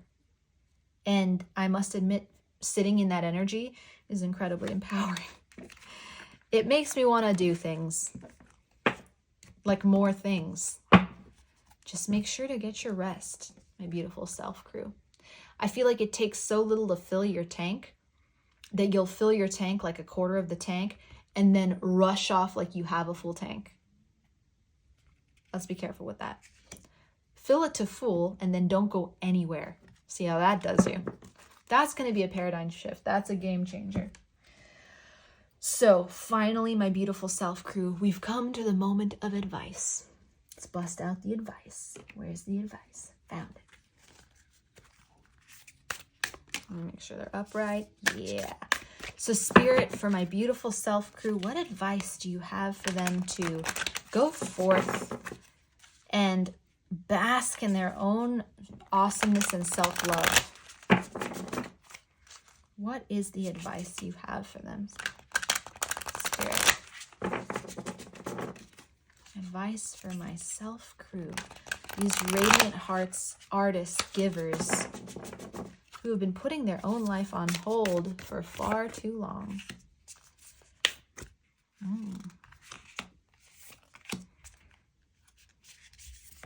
Oh, okay.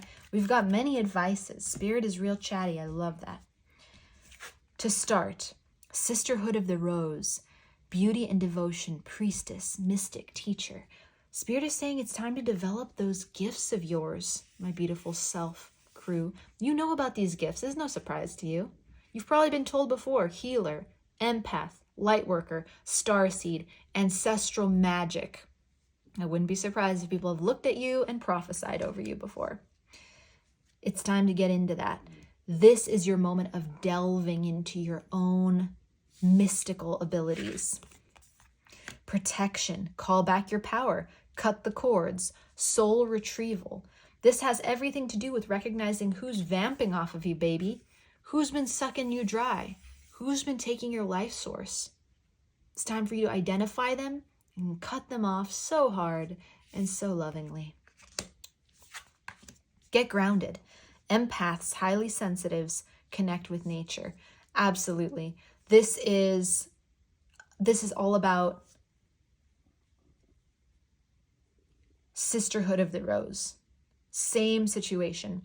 As you're developing and continuing to expand on your supernatural abilities, one might say, and your intuition, make time to get grounded. Maybe even get training if you are into mediumship or if you are into channeling. Find yourself a mentor.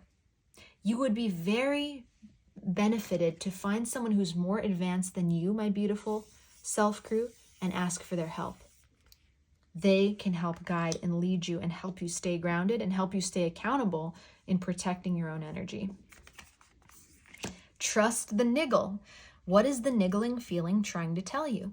So this is that thing we often ignore. For example, I may have said there's some vampires sucking your life away, and you're like, oh yeah, I've got this niggling feeling that, beep, redacted, that's the name of a specific person in your life, has been asking me for this like specific favor or making this demand, and it kind of really pisses me off, but I just do it anyway because, you know, they need my help. Well, trust the niggling feeling.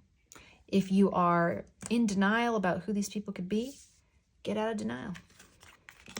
Birthing a new age, birthing new creations, dreaming a new world into being. And break the chain, ancestral patterns, healing, rewriting the future.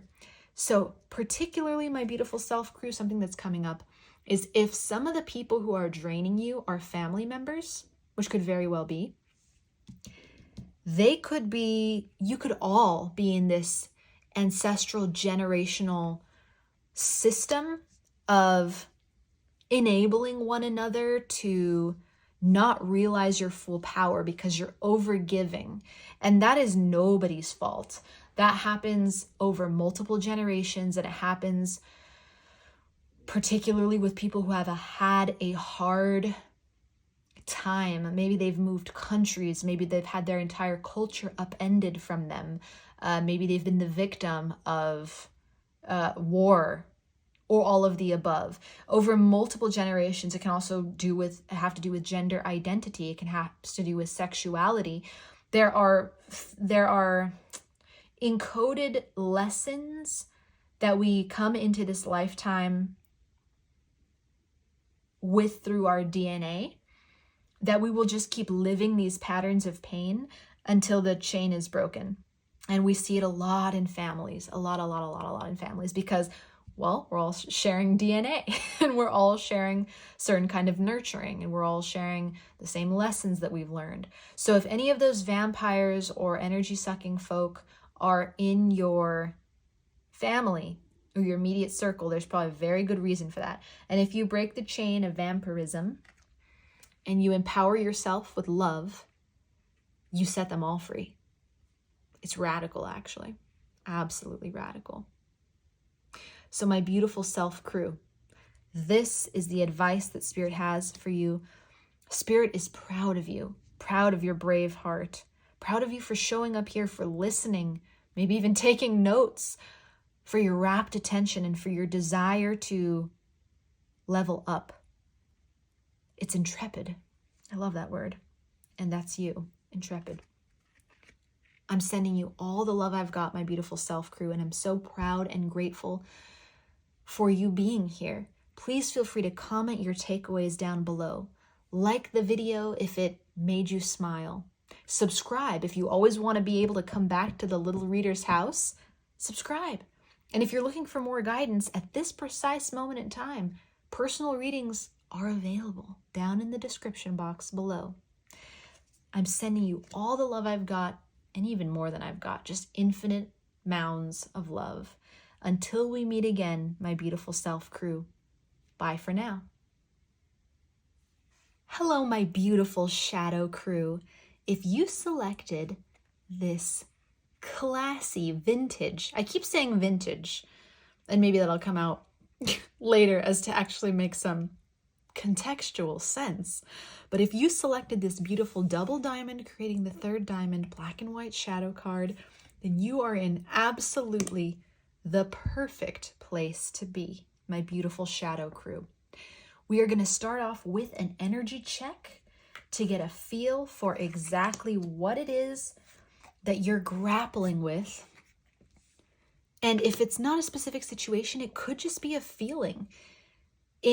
Let's see, we've had now 2 crews. We have had the poet crew, and we have had the self crew. And in each of those, it's been, in one case, a very distinct series of circumstances, and in the other, kind of like a feeling or a state of being. So let's shake off any expectations of what might arise and dive right in.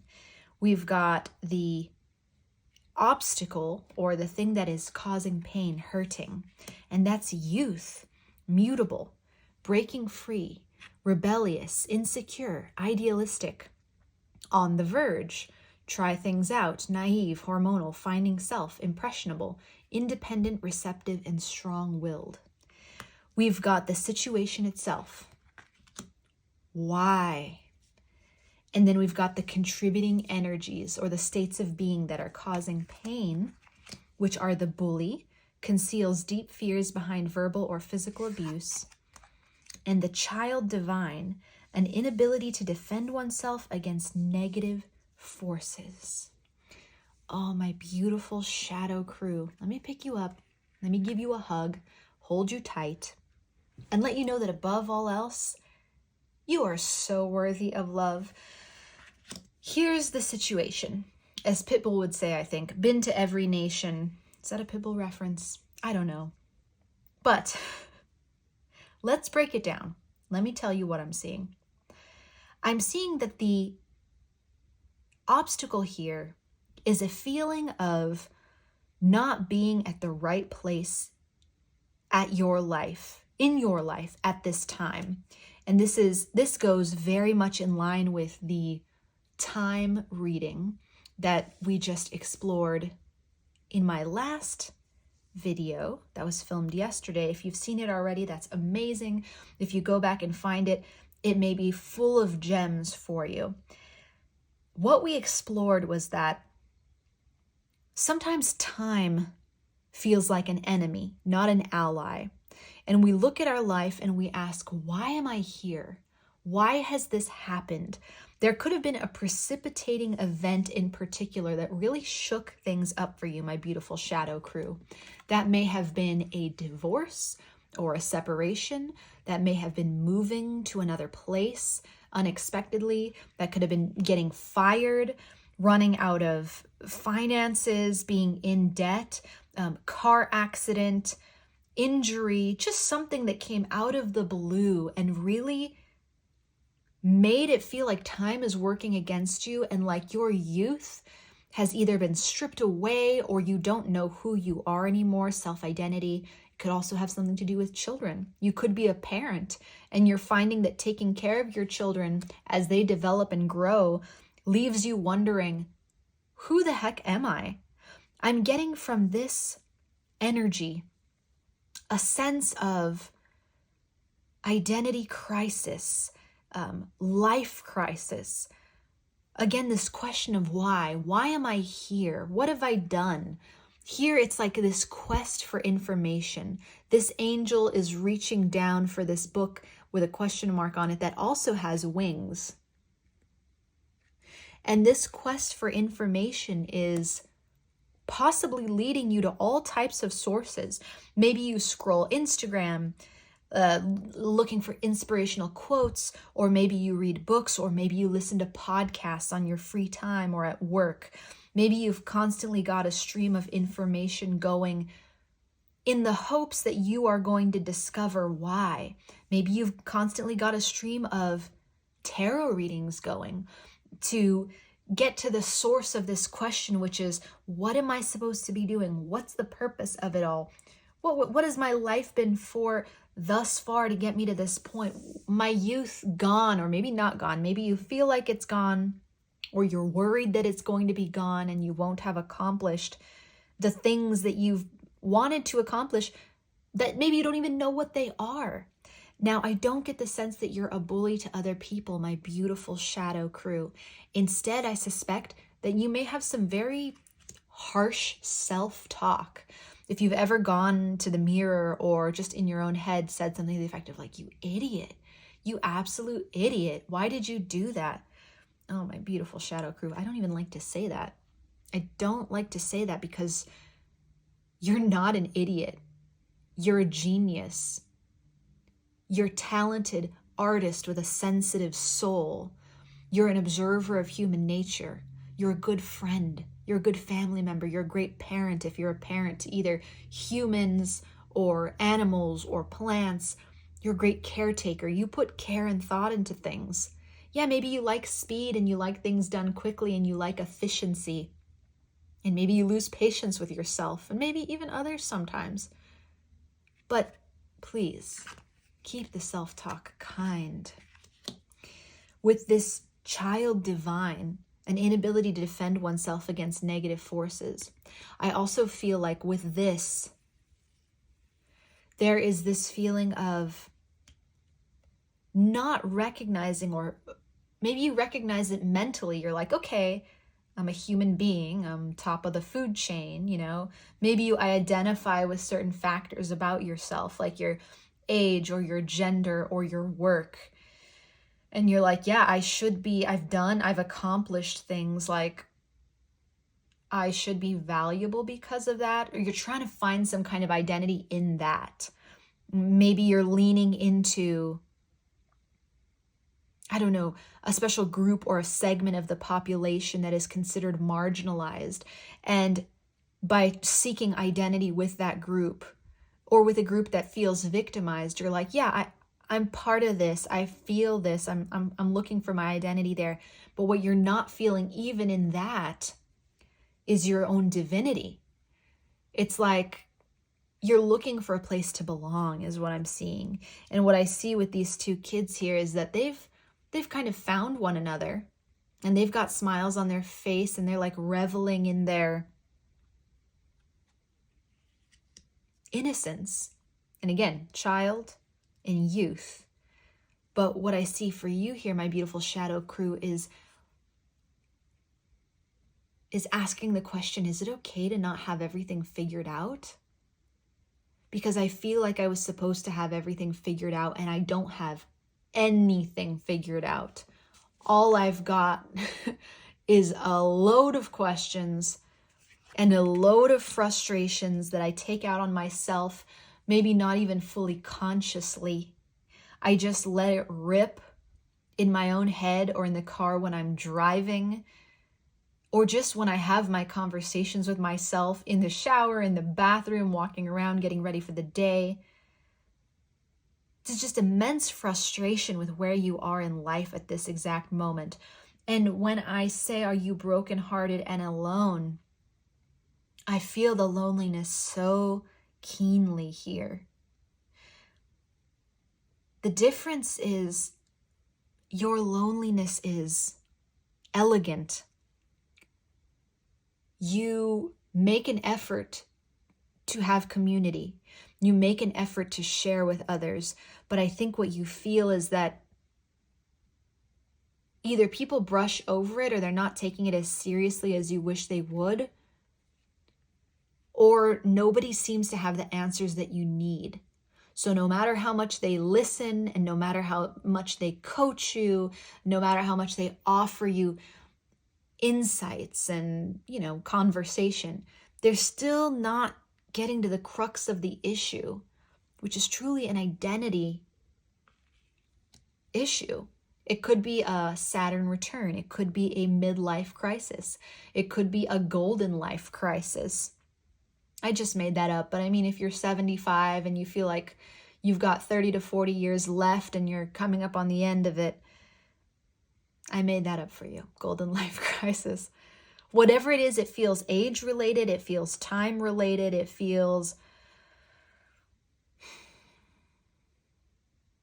like the circumstances of life have just all turned you back to yourself. They've turned you back inward, and now you've developed the wisdom to say, well, I don't know. Shirt.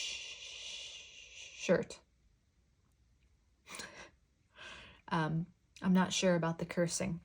I'm not sure what's allowed at this present moment, so we're keeping it cleanish. I don't know, and I've got the wisdom to admit that I don't know, but now I need answers. I need answers. If this energy check sounds like you, my beautiful shadow crew, then you're in exactly the right place.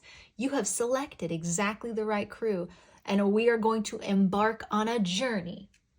Little reader style. Could take a while. So, light the fire up. I know it's the middle of summer in the Northern Hemisphere, but nevertheless, light up the fireplace, grab you a blanket and some fuzzy socks, possibly a cup of coffee. I have chosen not to imbibe on caffeine, but instead chocolate milk. I'm going to take a sip now. Get yourself something to sip on, and let's go on this journey together, because my beautiful shadow crew, you are so not alone. You are seen, loved, and validated in this space. And the people who are watching, who are also part of this crew, or who are just cruising through the cruise to give love, are seeing you, validating, loving you, and in the same place that you are. There is so much hope. I believe you're about to have a breakthrough just from the energy I'm getting from you. And above all, you are so worthy of love. We don't have to put expectations or judgments on you, breakthrough or no breakthrough. If you walk away from this and absolutely nothing changes, you're still worthy of all the love and all the dreams and all the desires that you hold in your heart. So let's get started. I'm going to put the situation off to the side. And I'm going to gently move you to this little nook. And we're going to look at our number one area of exploration, which is Why is this happening? Here's why it happened or why it's happening. Interesting. I'm being drawn to the Metaphysical Cannabis Oracle deck, which we haven't used for this particular segment of the reading. But you, my shadow crew, are inspiring this usage of this deck. So Spirit, why has my beautiful shadow crew been placed in this series of circumstances? Why are they asking why? What are you trying to teach or show them? And when I say trying, I know you never try. I just kind of humanized you for a second there. Ooh, I like this intergalactic mastery. We'll see if that comes back out. Why are they where they are? My beautiful shadow crew. If you've got something to sip on, please comment it down below. I'd love to know. I said I had chocolate milk, and that's true. But to be really specific with you, it's coconut milk. Kind of random, not like a dietary choice. And some keto chocolate mix that was on sale at Sprouts. A economic choice. Again, not nutritionally motivated. I gotta say, it's not like Nesquik. But it's not all bad either. It's just, it is what it is. All right, first card from Spirit for my beautiful shadow crew. Why is this happening? Why has this happened? Why are you making or encouraging my shadow crew to ask why?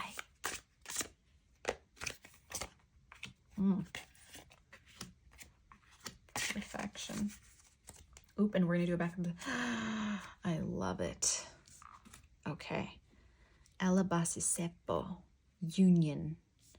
Equivalent of the Lover's card in this deck. Anytime the Lover's card comes up, let me tell you, Shadow Crew, I get a little bit excited. Why? Because I'm excitable. Why else? You thought I was going to say chicken fry, didn't you? Why? Chicken fry. I just lost my own moment. I get excited because I'm excitable. Yeah, that's a fact. And also because I'm a romantic. And anytime anything having to do even remotely with romance comes up, I get all excited.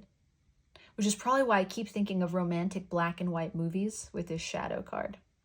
Really, it's kind of cute. I will say about this back of the deck energy, which represents a theme of the entire road, the entire journey that we're on.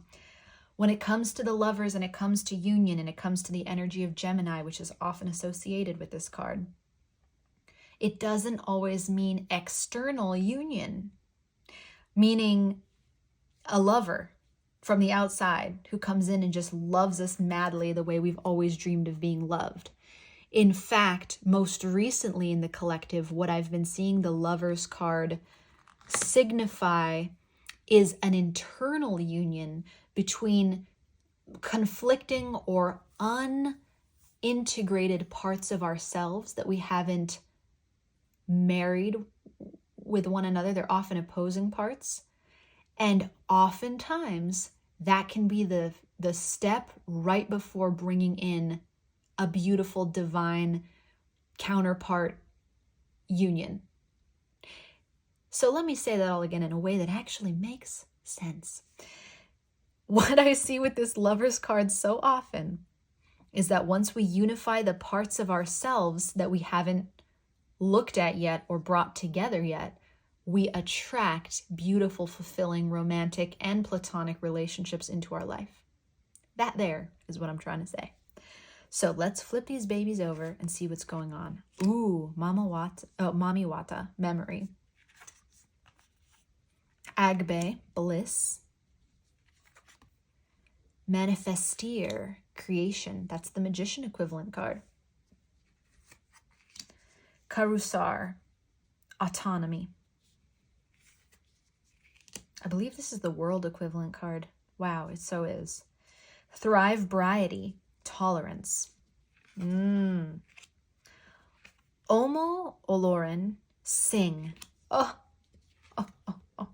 Conjuring, legacy. and equalizer highest self. Oh my goodness. I'm gonna have to take another sip of my chocolate milk, which I put in a protein powder shaker bottle. Highly recommend as a hack for mixing powdery stuff with liquidy stuff. Anyway, Shadow Crew, hold on to your chair or your couch or your bed or your floor, or wherever you placed your beautiful, bountiful, blissful self, because what you're struggling here with your youth, enjoy this struggle, because it's the last time that you're going to be struggling for a long time. Verge of a breakthrough kind of was a channeled thing. I mean, I could feel it in the energy, but I didn't know exactly what it was going to mean. And now that it's right in front of me, I want to jump up. I want to dance around. Honestly, I kind of want to go wild with it, because here's what's happening for you, my Shadow Crew. And when I say for you, you've probably heard this before, especially if you do like to scroll Instagram. There's this idea where we rephrase the question, why is it happening? See, we have it here. Ooh.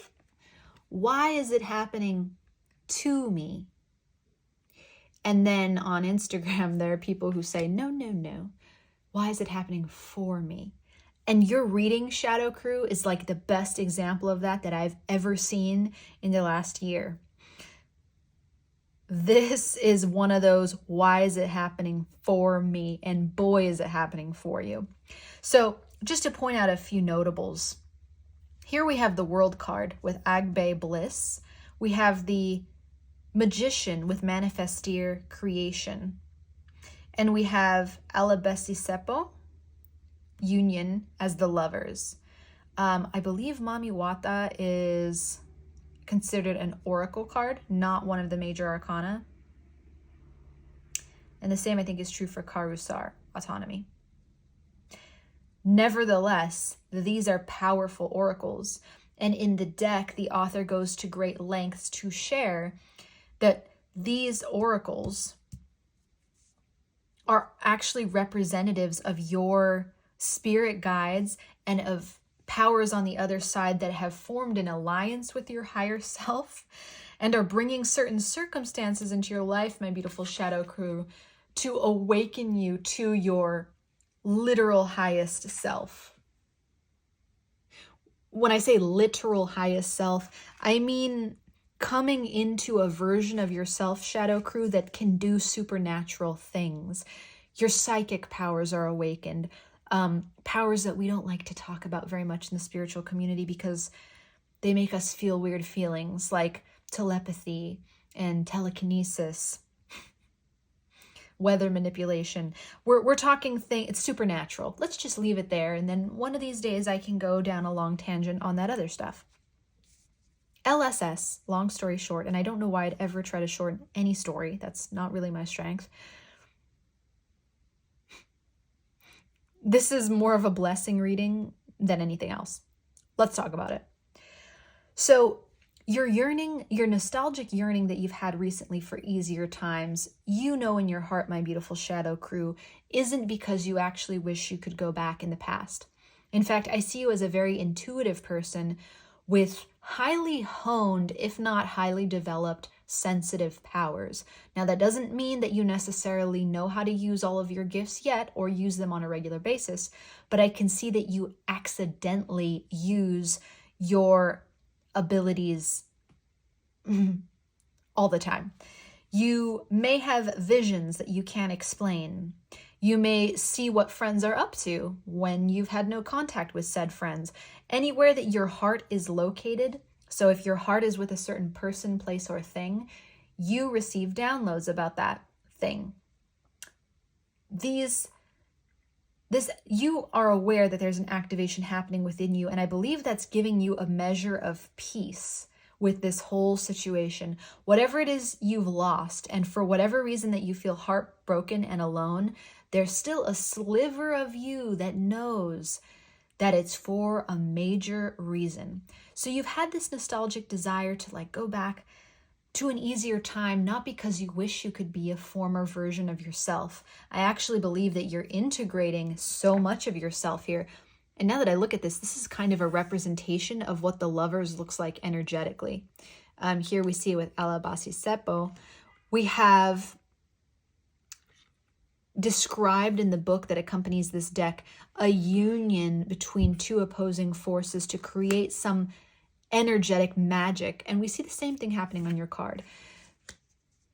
You know that this is the highest version of yourself that you've ever been, even in the loneliness and the pain. And your yearning for another time is like the last vestiges of your ego.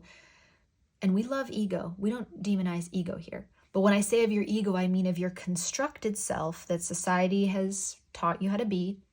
That version of yourself that requires the caretaking and love of your spirit is reaching, kind of grasping at straws for like, oh, I just wish for like an easier time. It's like this nostalgic yearning because your spirit knows that shit's about to get real. I mean, shirt. Stuff. Here with the World and the Magician, we can go traditional, Spirit.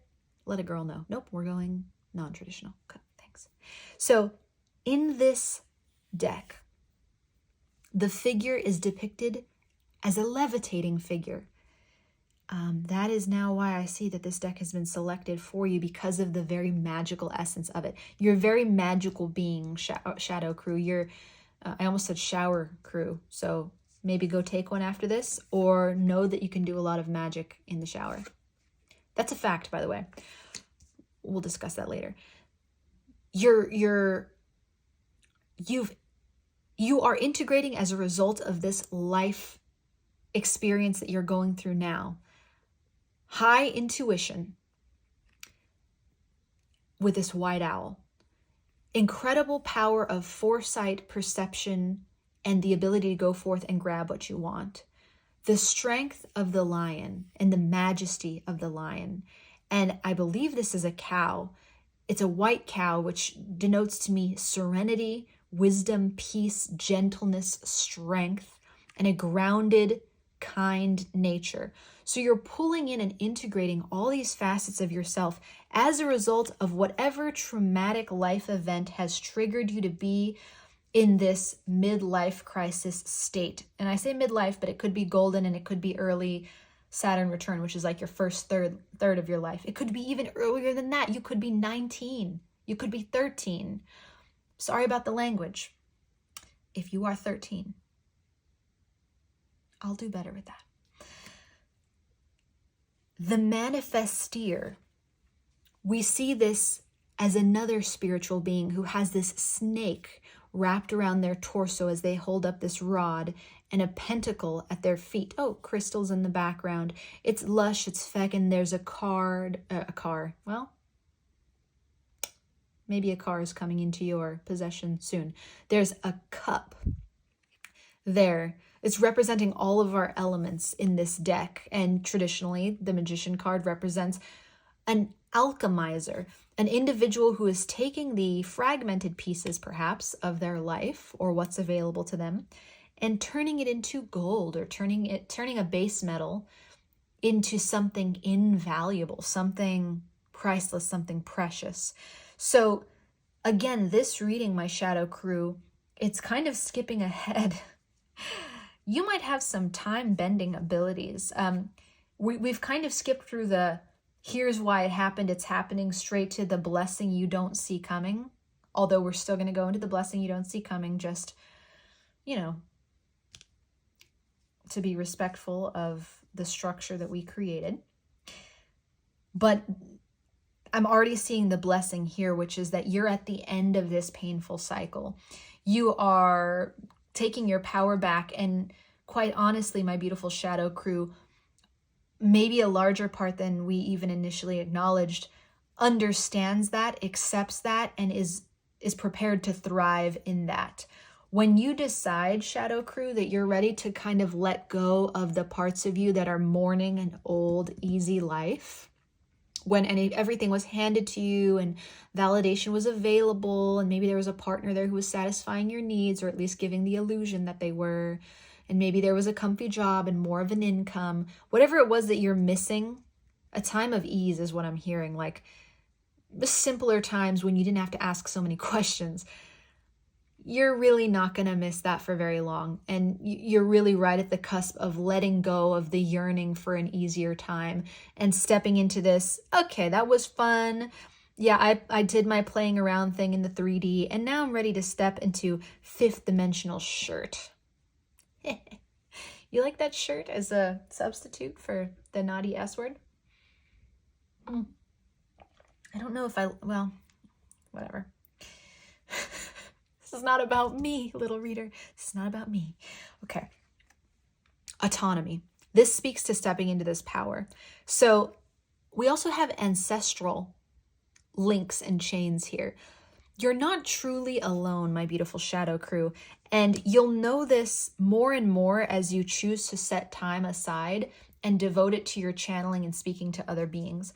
What's happening now with the collective, particularly with people who are called to this type of work, I'm called to this type of work. There's a very high probability that you're called to this type of work. There are beings who are getting really loud on the other side.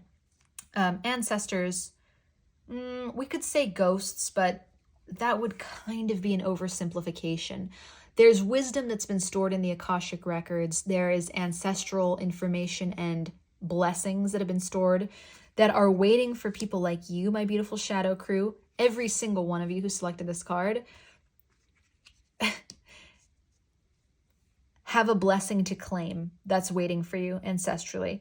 You may feel alone and like you're in this all alone, but the truth of the matter is that one tiny little veil away is a massive group of spirits who are not currently incarnated in the third dimension, but who are very, very real, who are like really waiting to dump blessings on you is what it is, and activations.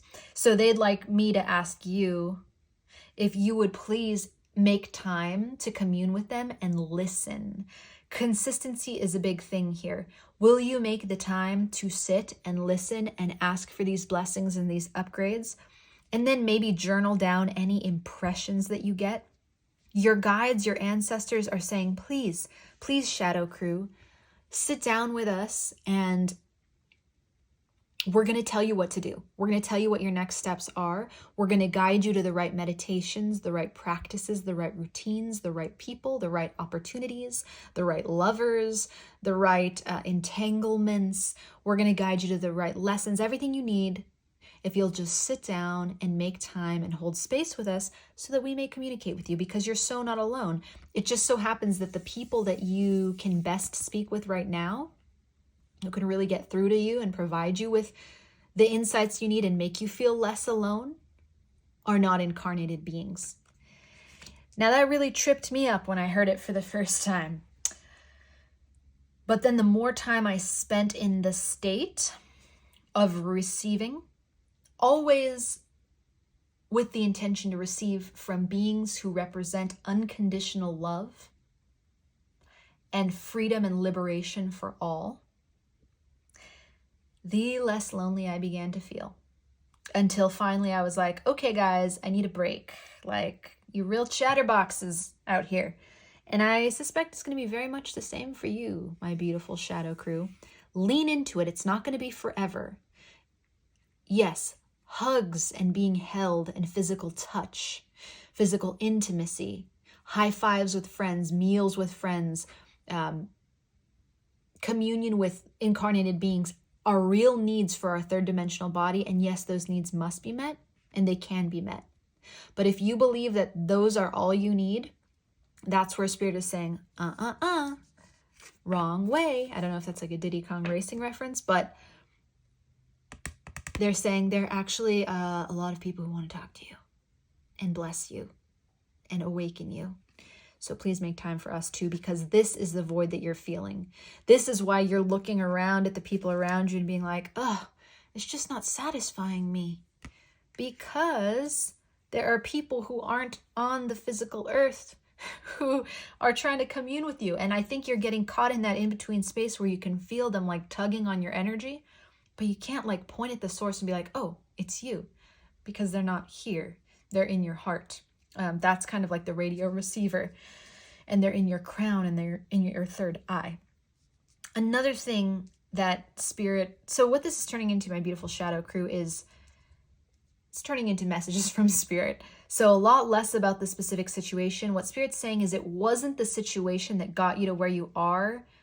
That is what we need to talk about. What we need to talk about is what we need to talk about. And this is what it is.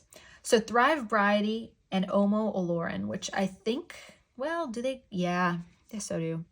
They're telling a story together. The first one with Thrive Briety and Tolerance is, in the card, it speaks to being able to thrive with or without substance use.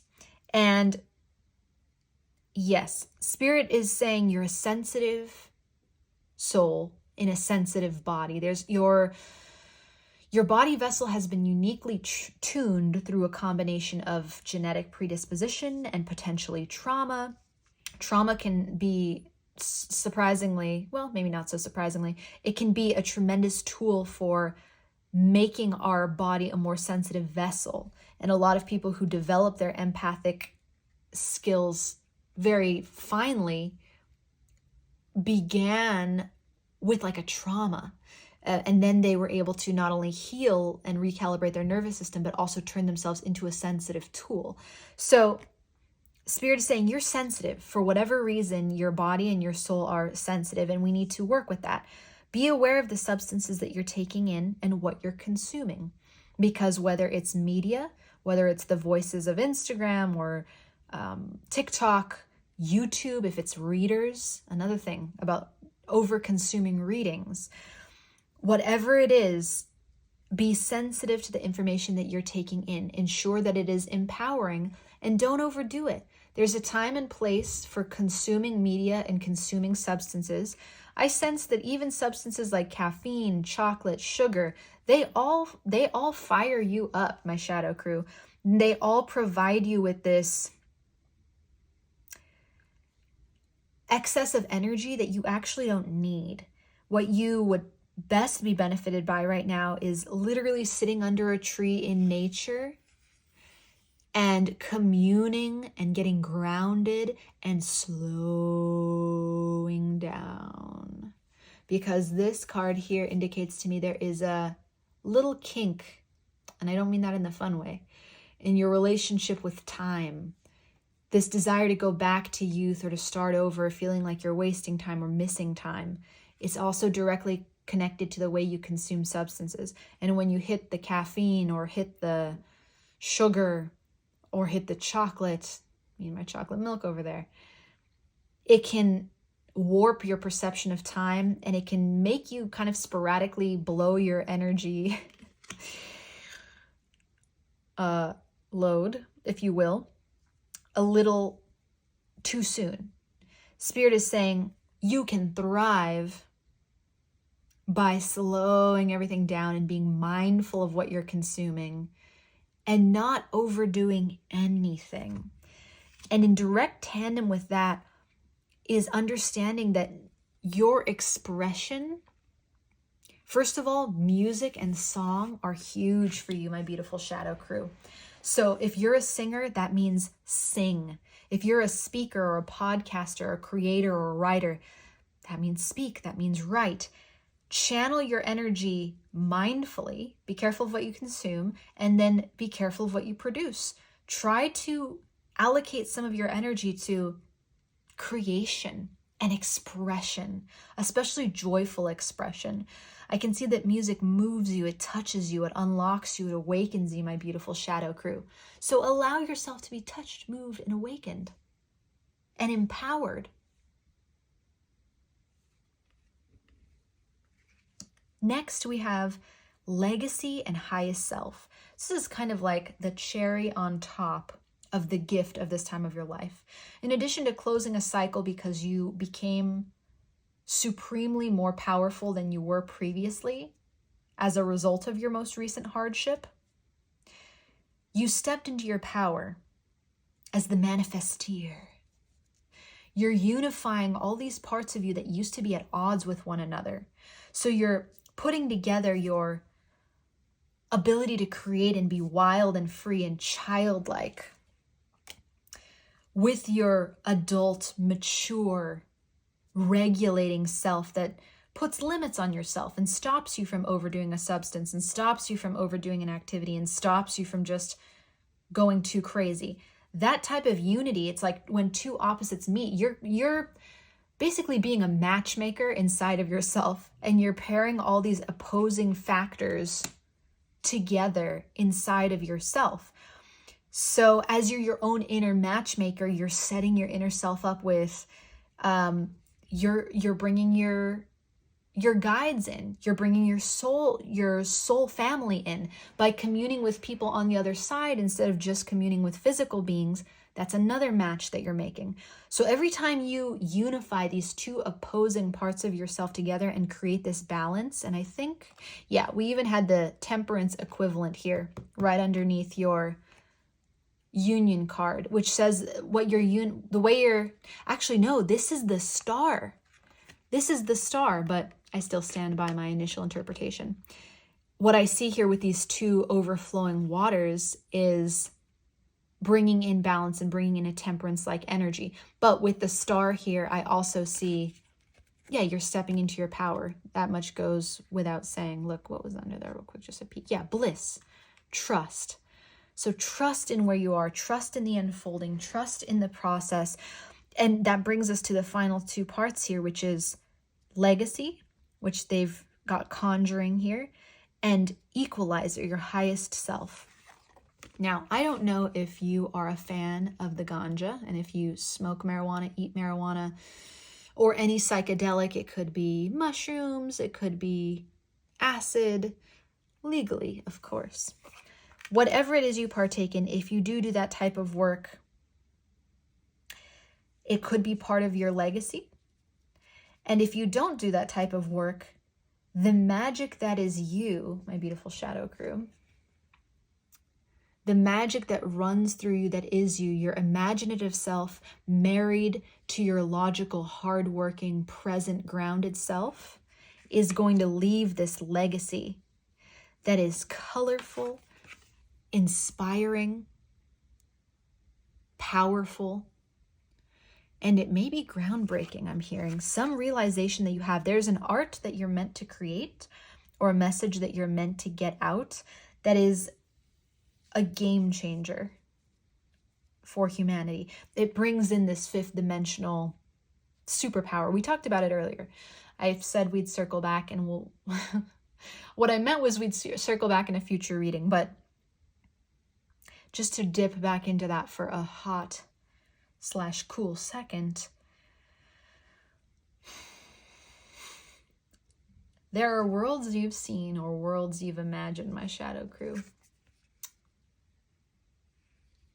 And you know what I'm talking about. Worlds that you even remember being a part of vaguely. And you're like, well, I don't know if those were worlds or if I dreamed it. Like maybe I was dreaming of being able to fly. I don't think you even quite believe some of the things that have happened to you. Maybe you've had moments with extraterrestrials or extra dimensionals. Maybe you've seen poltergeist-like activity, things that you can't even fully explain, that maybe you attribute to your overactive imagination. And Spirit wants you to know it doesn't really matter how you attribute it. What matters is that you tell your story and that you share these experiences and you breathe this magic, because you're like a psychedelic drug. Your energy for other people is like taking a hit off of a psychedelic drug. You take them into this magical space, and you getting in touch with your own magic is the entire purpose of this why that you have going on here. It is the why. Every time you ask, why did these things happen to me? Why is my life not as easy as it once was? Well, the answer is because you're a powerful being who didn't ask for easy. In fact, you're like, guys, before I go in there, I want you to turn the difficulty setting up to 110. And they were like, wait, we don't have a setting for 110. They're like, no, 200, you said. And they're like, he's asking for the highest level difficulty. And they were like, okay. Spirit made some adjustments, threw you in, and said, don't worry, it'll never be harder than you can easily align with and outsmart it and outpower it. You're going to make this simulation your game. You're going to make it a magical world, and you're going to have fun doing it. So the part of you that's kind of yearning for the old days of like easy stuff, that part of you is actually kind of on the way out. We're going to marry it now to the part of you that is thrilled and excited by a challenge, is thrilled and excited by your own power, is actually a believer of what you've seen, trusts yourself to share. That's where you're going, my beautiful shadow crew. And that's why what has happened. So even though that sounded like a load of blessing to me, we will still ask anyway, what blessings you don't see coming as a result of this, because maybe there's a little something special that you've been wanting. And we'll do the Tarot of Oneness to ask. Spirit, what is the blessing that my beautiful shadow crew... What was that? There's like a pen mark on my card. Everybody hold the phone. Okay. We've smeared it. We'll come back and clean it later. Let me peep the card real quick. Actually, I'm going to try and wipe it off now. So yeah, intermission. How's your day going, beautiful shadow crew? Would you like to refill your coffee? Now would be a great time to do so, as we take a spontaneous intermission to now inspect the back of the cards and make sure they're all in good shape. Okay, we're back. I'll just have a sip of my chocolate milk.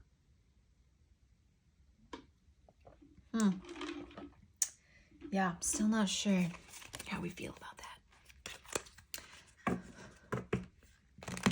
So Spirit, for my beautiful shadow crew, what is a blessing that they don't see coming? A specific blessing they don't see coming as a result. Okay.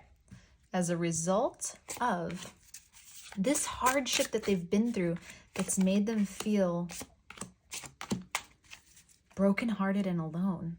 Oh, I flipped the deck and higher self came out. Can you see that? I don't know why I'm holding it horizontally when in fact the camera is angled like this. Do you see that higher self? And look how colorful. Look at this. Okay, my beautiful shadow crew. So you chose this elegant vintage. I always come back to that black and white image. And look what you're turning into. Higher self in full color. What a contrast.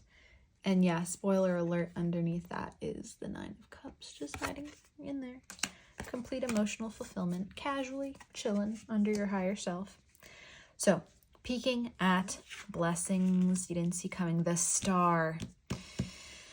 Gorgeous. Ooh, the Tower in reverse. So an end to the continual feeling of the rug being pulled out from under you. That'll be nice. 5 of Swords and 10 of Swords in reverse. So the end to some need to constantly be right, some bickering, some petty stuff that was going on, petty competitions. It seems like you carried the burden of truth for a long time, my beautiful shadow crew. And maybe for a long time you tried to hold other people accountable for what they said, what they did, the way they treated you. And you were right to do that in your self-love journey. To hold people accountable can be a very self-loving thing. But now, as a result of this transformation and this shift of yours into your higher self, as you realize your own power and lean into that, you're not feeling the need to hold these people accountable anymore. And you're not even being surrounded by folks who give you cause to correct them or talk to them honestly, even to talk to them. Stressful people are kind of disappearing from your life in the best possible way and being replaced. The Tower, I mean, I love this Tower card, first of all. It's so brutal. I don't know if I've ever even seen a more brutal Tower card. Well, I mean, this person's not on fire. I guess it could have been worse. But the feeling of everything crumbling underneath you constantly is finally coming to an end. And instead, you're realizing your own power in every way. Your own mental power, your own physical power, your own emotional power, your own spiritual power. We have the 9 of Wands in reverse. So no longer needing to micromanage anybody else. Oh, we've got synchronicity. So synchronicity and higher self are major arcana cards that were created specifically for this deck. And you've got 2 of 3. I believe there are only 3 in this deck, and you've got 2 of the 3 of them, which means this deck wanted to be used for your reading, my beautiful shadow crew. Oh, and there's the third one, oneness. So oneness, synchronicity, and higher self were all created with very special messages that don't even exist in the traditional tarot, which I think really speaks to you, my beautiful shadow crew. Like, you're out of the deck. You're so different and so special and so talented and so new and so edgy, I want to say, and so powerful, you, that in a deck where 3 additional major arcana cards were created to describe extraordinary energies, you got all 3. You've just got to laugh at that, because it's like, it's supernatural. So synchronicity and oneness and higher self, words fail me. But since I'm in the business of waxing poetic eternally, I'm just going to go and talk. Or let's just channel it. I can't even try. Spirit, do the thing.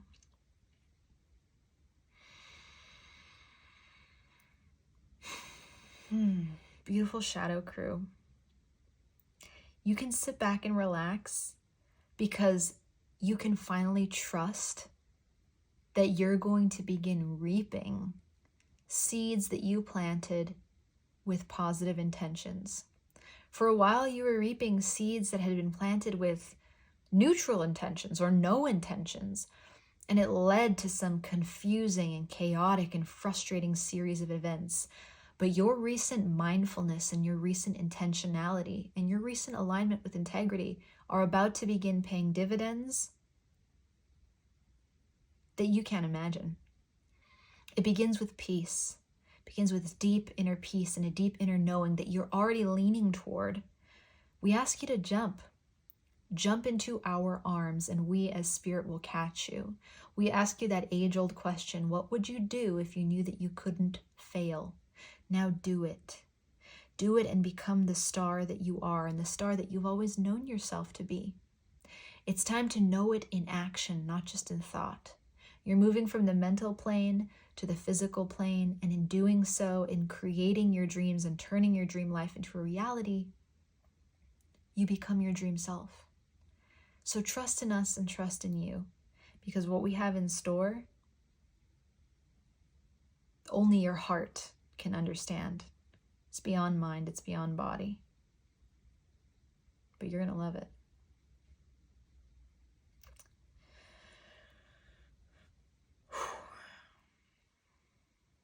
Yeah. Wow. Well, if I was picking a crew, I'd be picking Shadow Crew. Not because I don't love what my poet crew and what my self crew have going on. I just really, really, really love what you've got going on, my shadow crew. It's amazing. So that's the blessing you don't see coming. And then the pep talk from Spirit. Well, this whole thing kind of turned into a pep talk, which honestly, I didn't see coming. If we're talking about people being surprised, this whole reading has been like a surprise. Because the onset of the energy was so sad and so self-defeating. But then right underneath that, that's like the very last remnants of some old patterning. Right underneath that was like whew, the mother lode of spiritual rewards. Nevertheless, in keeping with the order, we're going to do a pep talk from Spirit to look at the wondrous you.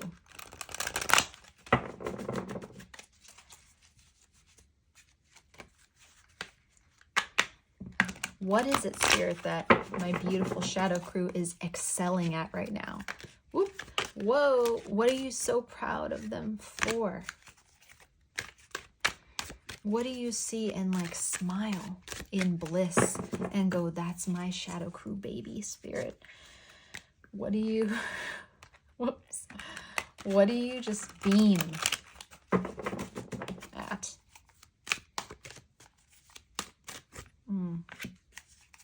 Go.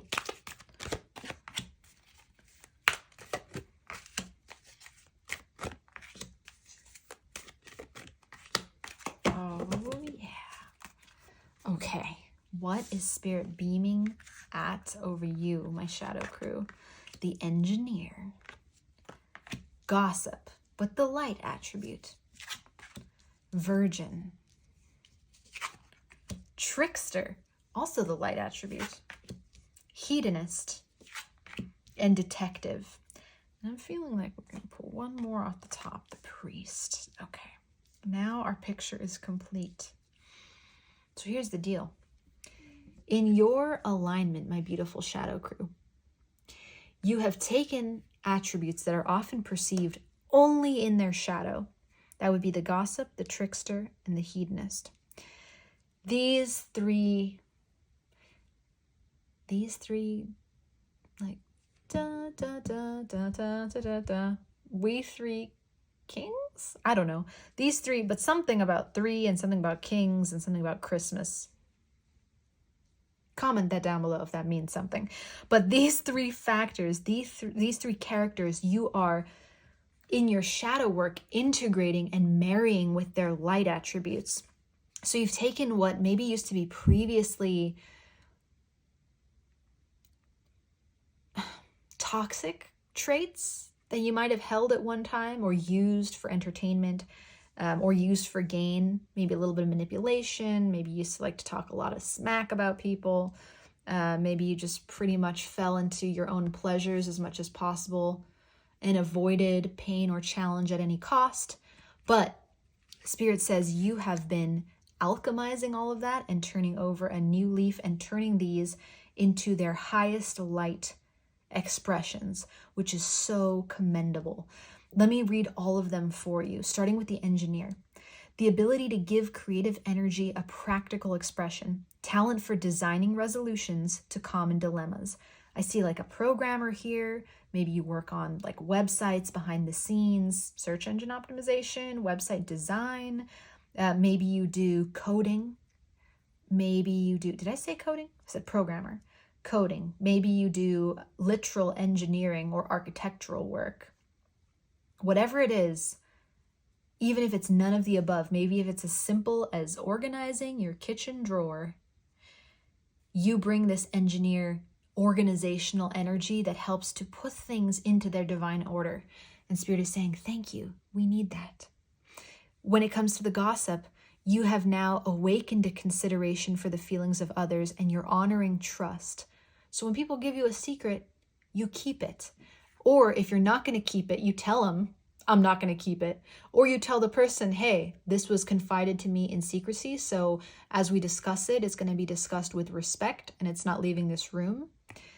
It's just it's a brand new honoring of the trust that people put into you. This Virgin attribute, maintaining a symbolic purity of heart and spirit, means you're acting in integrity. It means that you have purified your motivation. What's your motivation? Man, there was a time when I knew what words came next. That time is not this time. In any case, your motivation is pure. With this Trickster, you're transcending convention, stuffiness, and predictable behavior. This is almost giving the Fool vibes from the tarot, which is positive. It's like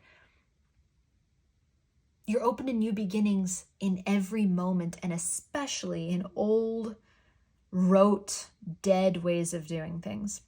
When it comes to the hedonist, inspiring creative energy to embrace the good things in life, celebrating the beauty in yourself. You're not escaping into pleasure anymore to get away from a miserable life. Instead, you're using pleasure to complement your life, and you're honoring pleasure by enjoying the experience, not doing it with guilt, and then when you're done with whatever it is you did, feeling horrible and bullying yourself. No more. Spirit sees this in you and applauds you for it. The detective, great powers of observation and intuition, desire to seek out the truth. I love this. The detective, I believe, has come up now in all of our groups thus far. And if not the detective specifically, very similar energies, which tell me that the collective as a whole is choosing now to look for the truth, to look for the upgrades, to look for their next step. It's like self-awareness has catapulted on this planet in an incredibly short time. And then finally, priest facilitates spiritual commitments, serves as a channel of spiritual energy. Yeah, that one was hiding onto the deck for a second, my beautiful shadow crew, but then Spirit was like, you gotta take that one because it needs to be taken, which tells me that you might be like kind of making peace with that right now, not leaning into it quite yet, but Spirit wants you to know it's safe to lean into this, that you are going to be so talented and so enlivened and brought to life by choosing to engage in this. It's going to light you up. Your channeling ability, your spiritual abilities, your gifts, telling your stories, sharing what you've seen and where you've been and what you've done. Spirit applauds you. I applaud you. We need you, my beautiful shadow crew, to keep bringing the parts of you together, marrying the opposites, bringing into union, integrating, shining light on the shadow. The work you're doing, it's essential. And I'm so grateful for you. Finally, in closing, my beautiful shadow crew, we're looking at, where are we going to put these little guys? Let's put them over here. We are looking at advice to you from Spirit. So Spirit, what is my, wow, all right. We'll see if that comes back up. What does my beautiful shadow crew need to know to embody this version of themselves that is on the other side of this crisis, on the other side of this brokenhearted and lonely place? They're so close. They've got one foot through the threshold. What do they need to know in order to get the other foot in and just step through?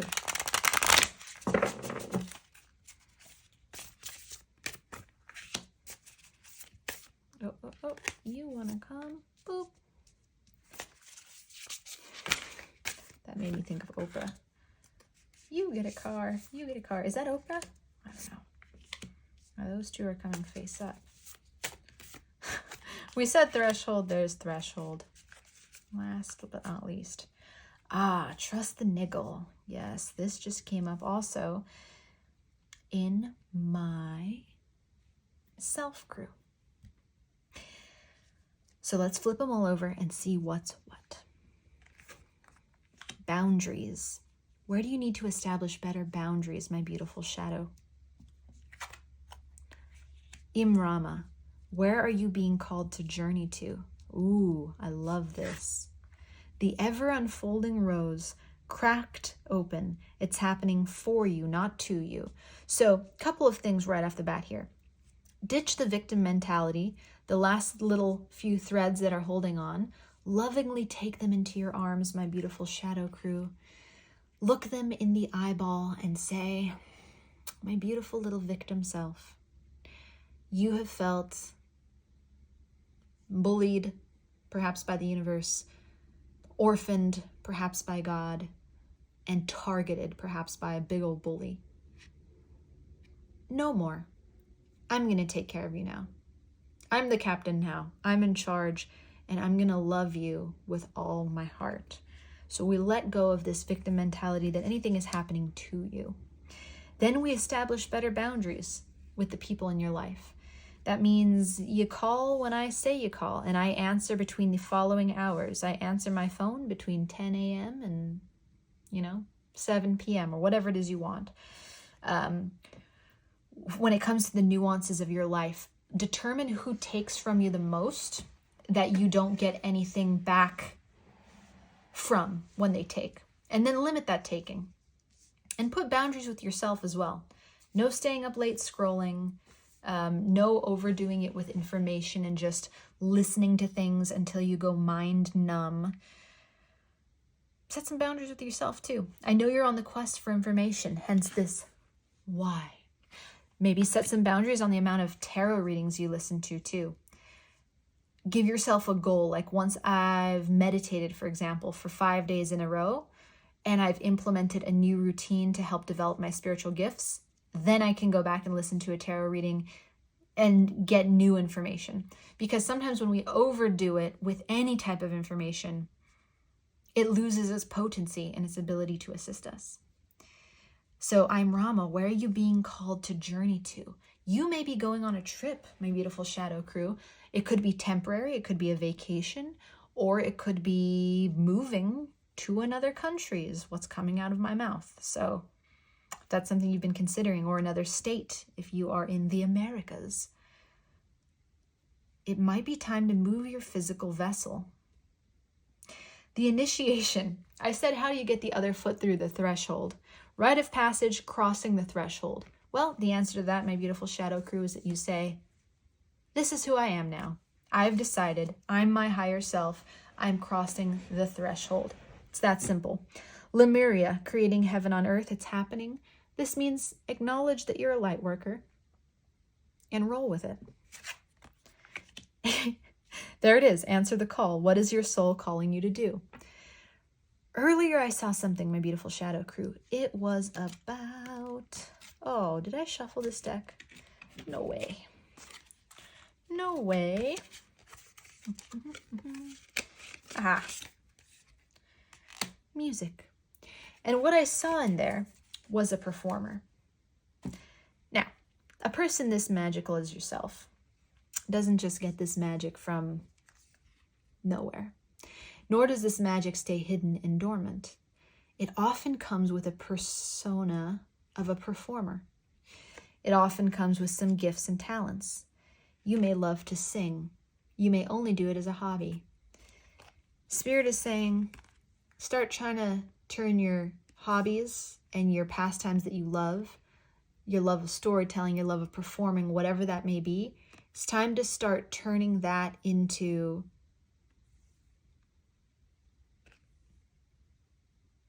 your thing.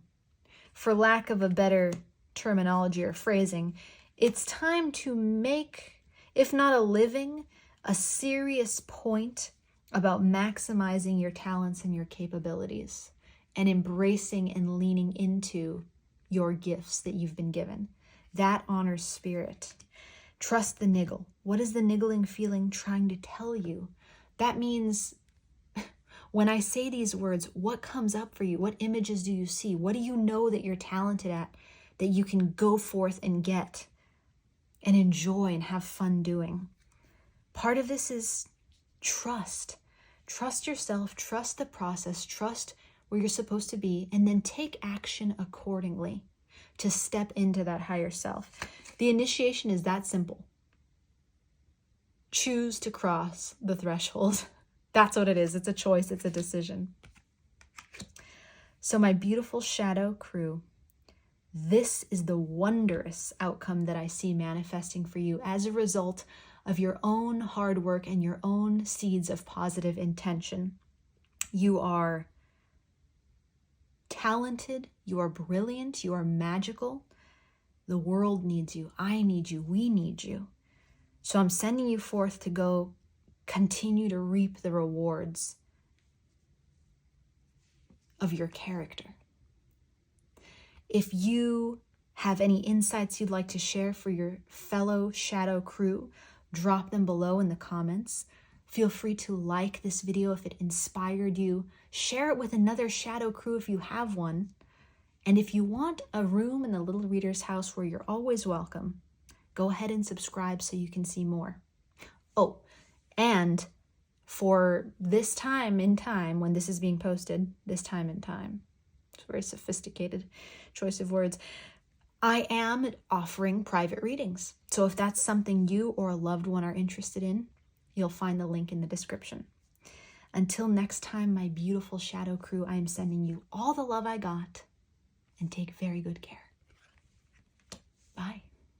Hello, my beautiful heart crew. If you chose this lovely thatched canoe with 2 people on it, canoeing down the lake with this beautiful pink, oh man, what is that, like a cloud or a mist?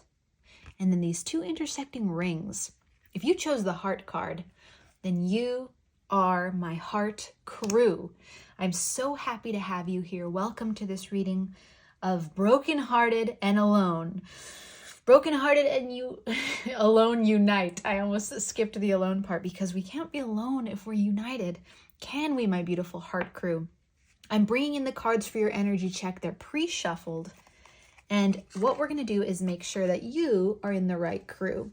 So if what I read resonates for you, you'll know you've made it home. And then your job is just to sit back, relax, or if you're like me with any kind of reading, you go on a cleaning rampage. Whatever your thing is, my beautiful heart crew, get comfortable and prepare for the journey, because when we come out on the other side, neither you nor I are going to be the same. And I think that's the magic of this whole thing. So starting with the obstacle or the test or the pain, the thing that is hurting you, my beautiful heart crew, we have child. And here it says fixed, stubborn, inner child, do what you love, exploration, boundless energy, time to play, demanding attention, tireless, love to learn, imagination, and delights in simple things. For the situation itself that is contributing to this pain, we have all that glitters. All that glitters. And there are 2 beautiful masks that pretty much look like they're emblazoned with gemstones. We have the oracle in the far back looking over, and the sun, and then a huge pile of gold. And then for contributing energies in the shadow that are causing hurt and pain in this situation, we have Don Juan and the Addict. And I'm going to move these around slightly to try and avoid the massive glare that my ring light is creating. We love a glare sometimes. Not right now, though. So starting with the Addict, the shadow attribute compromises integrity and honesty and allows an addictive pattern to have authority over your inner spirit. And then with Don Juan, the shadow attribute is using the power of romantic attraction for private agendas. Oh, my beautiful heart crew, come over here. Let me give you the biggest hug ever. Squeeze. My beautiful heart crew. You are so very worthy of love. In every place, in your heart, in your mind, in your body, in your environment, in your social circle, you were born and created to be a vessel of love, and I'm sending you all of the love I've got. I've got to say this right off the bat because here's what I'm seeing. I'm seeing you're on the hunt for love, my beautiful heart crew. And in doing so, your inner child is actually being isolated and kind of put in a timeout because of these fantasies that there is something better, something glimmering, something glittering, probably a love interest that is taking attention away from your inner child who just wants to play and have some fun.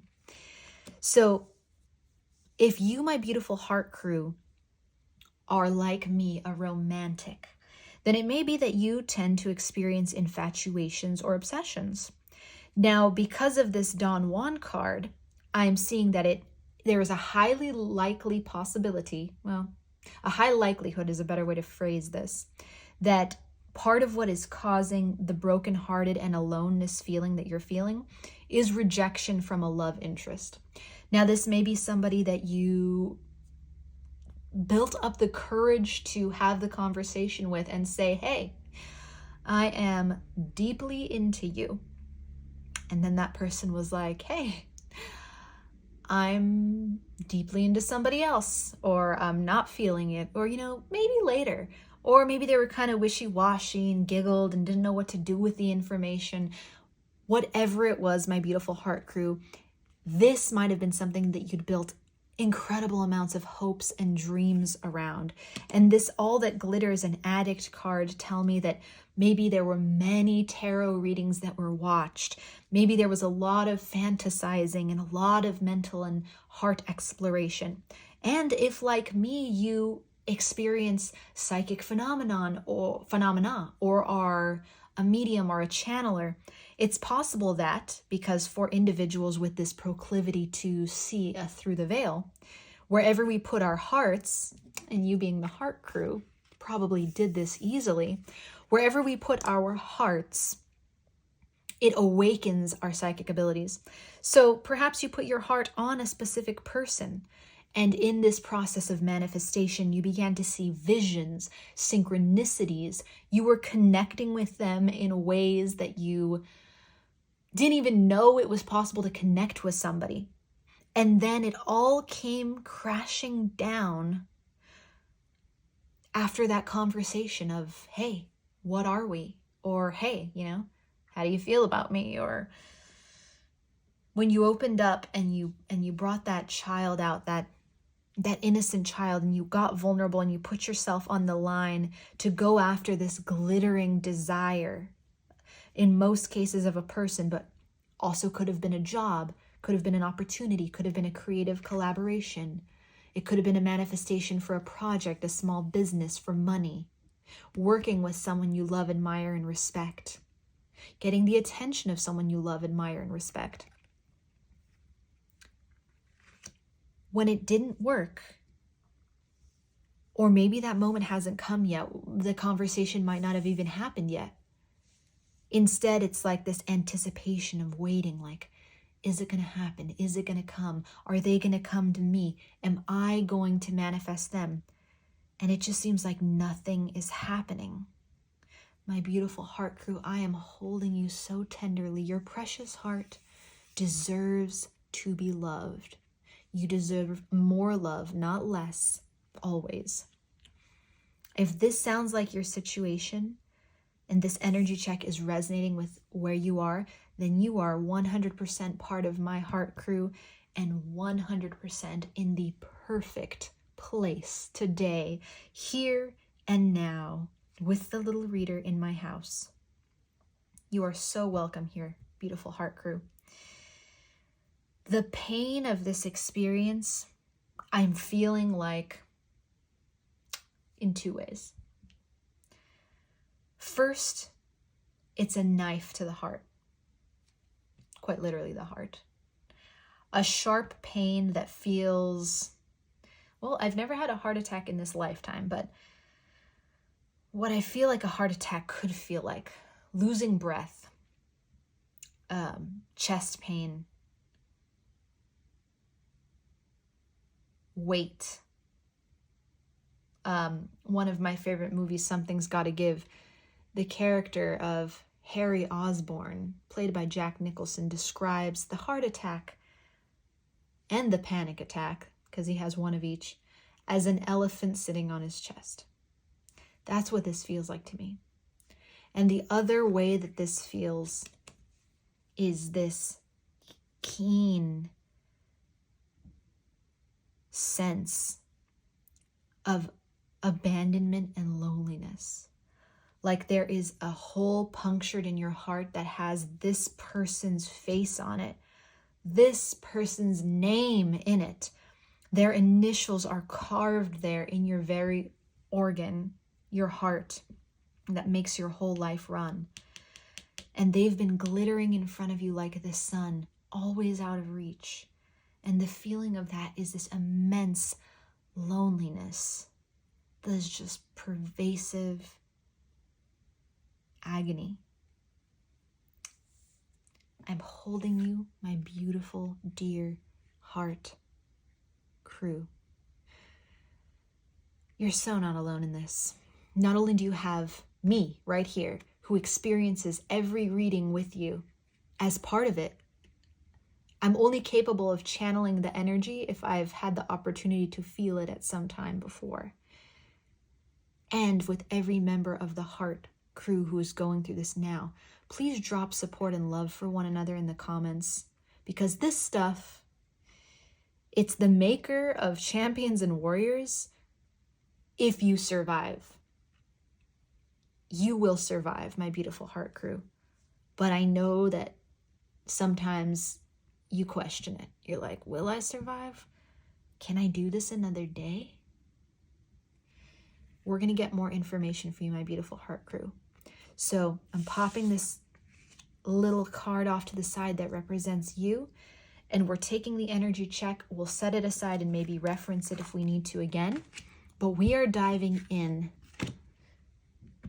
to why it happened and why it's happening. So we're going to use the Tarot of Oneness, a beautiful tarot deck. And we're going to say, Spirit, my beautiful heart crew, who deserves love above all else, is so very worthy of rich, abundant love that takes their breath away and makes them feel full, like nothing is missing, like there's no void, like there's no hole punched anywhere, full and complete. Look, did you hear that firework right there? Love that. The enthusiasm that Spirit is bringing, because Spirit wants you to have the answers. This is something I can feel, my beautiful heart crew, is that we're asking the important questions now. Why is this happening? Why is this hurting? What is there to learn from it? So tell us, Spirit. Tell us why my beautiful heart crew, who deserves all that love, is feeling this way now. We've established that there's a yearning for something, something they can't get their hands around, something or someone that's just always out of reach. And their inner child is suffering as a result. So why is it happening? What's the, whoa, 3. What's the lesson here, Spirit? Show us the lesson, which contains the power.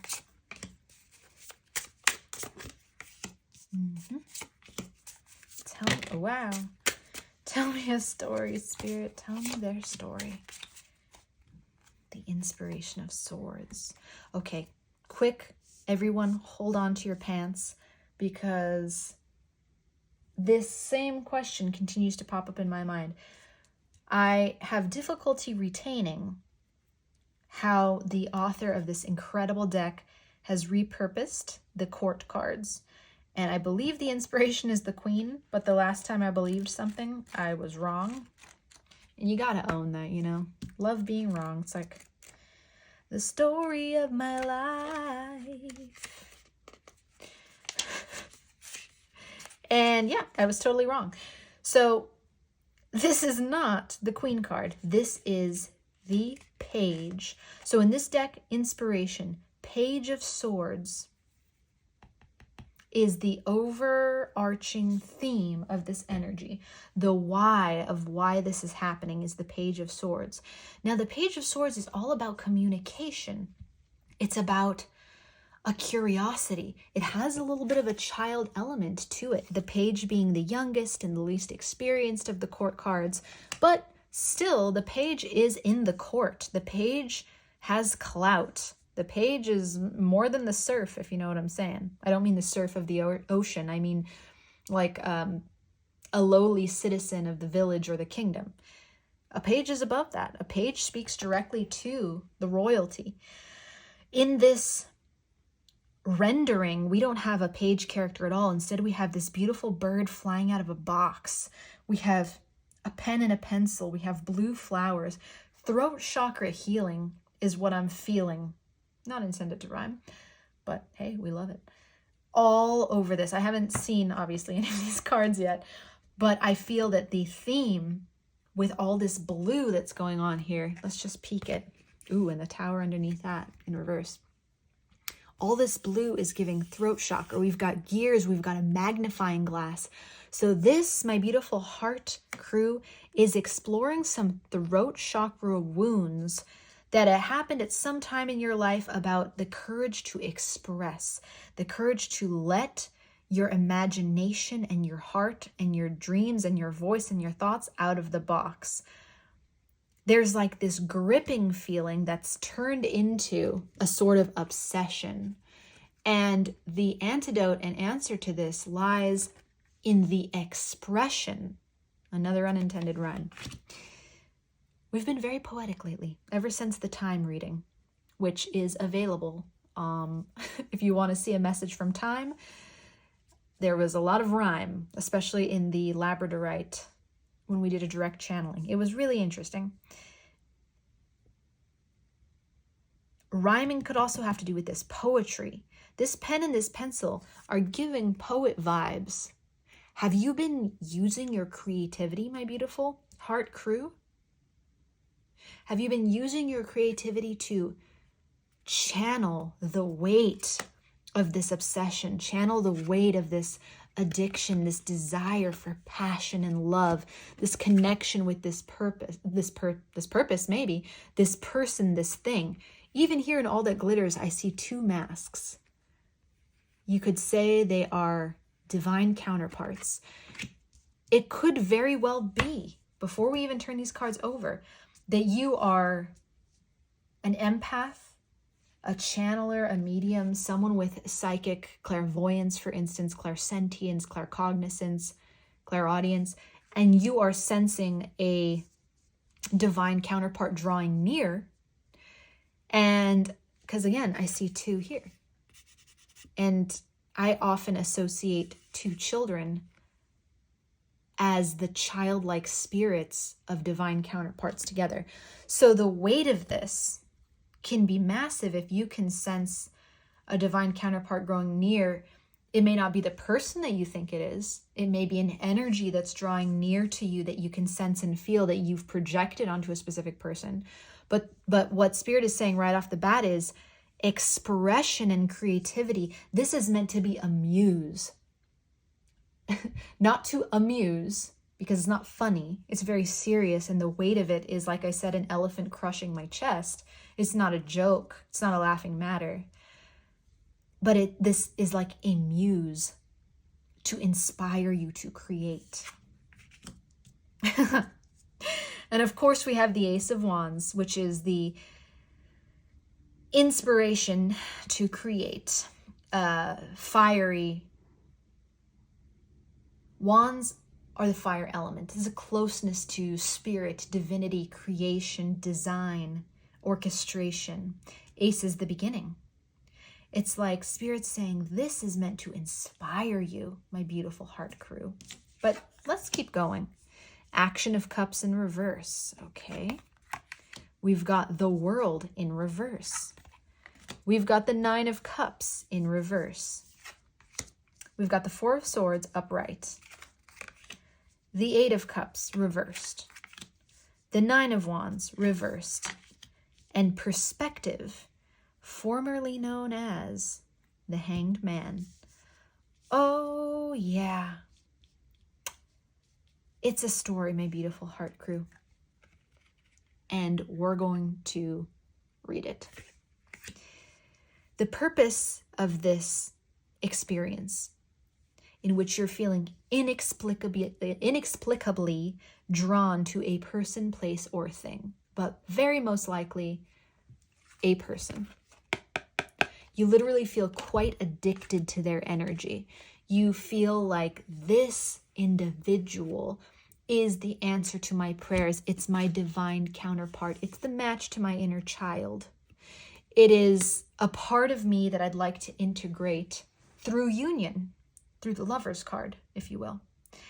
And Spirit is not making a commentary on the accuracy of that feeling for a very specific reason, because that story is actually separate from the pain and the addiction and the lesson and the obsession that has developed around that individual. So let me say that in a way that, let's let Spirit say it. Spirit, use my vocal cords, please.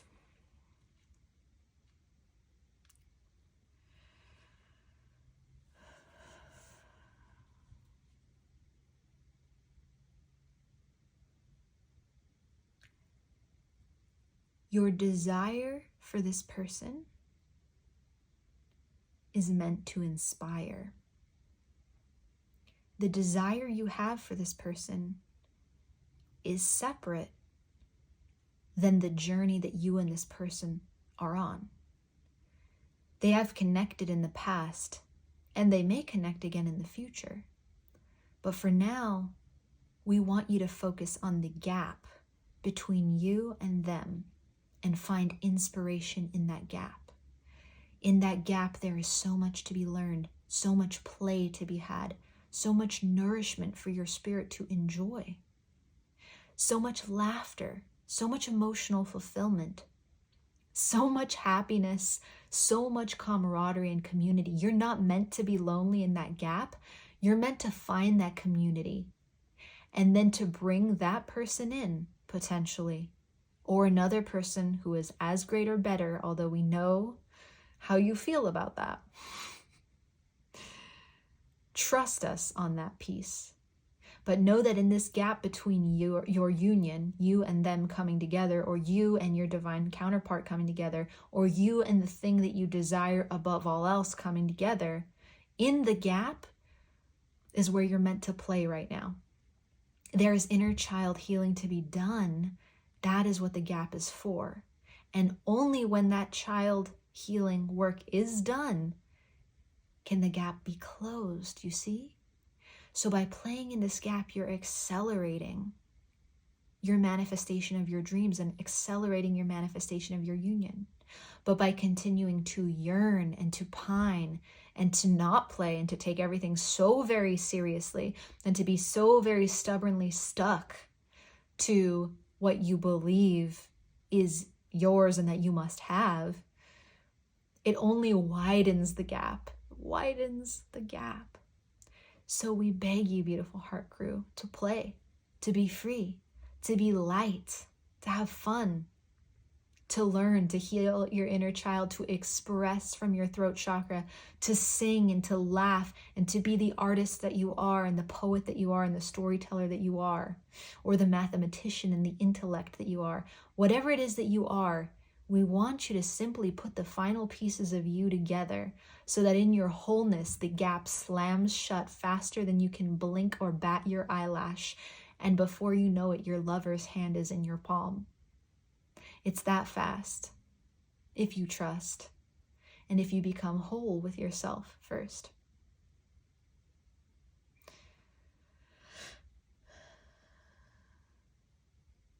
Okay.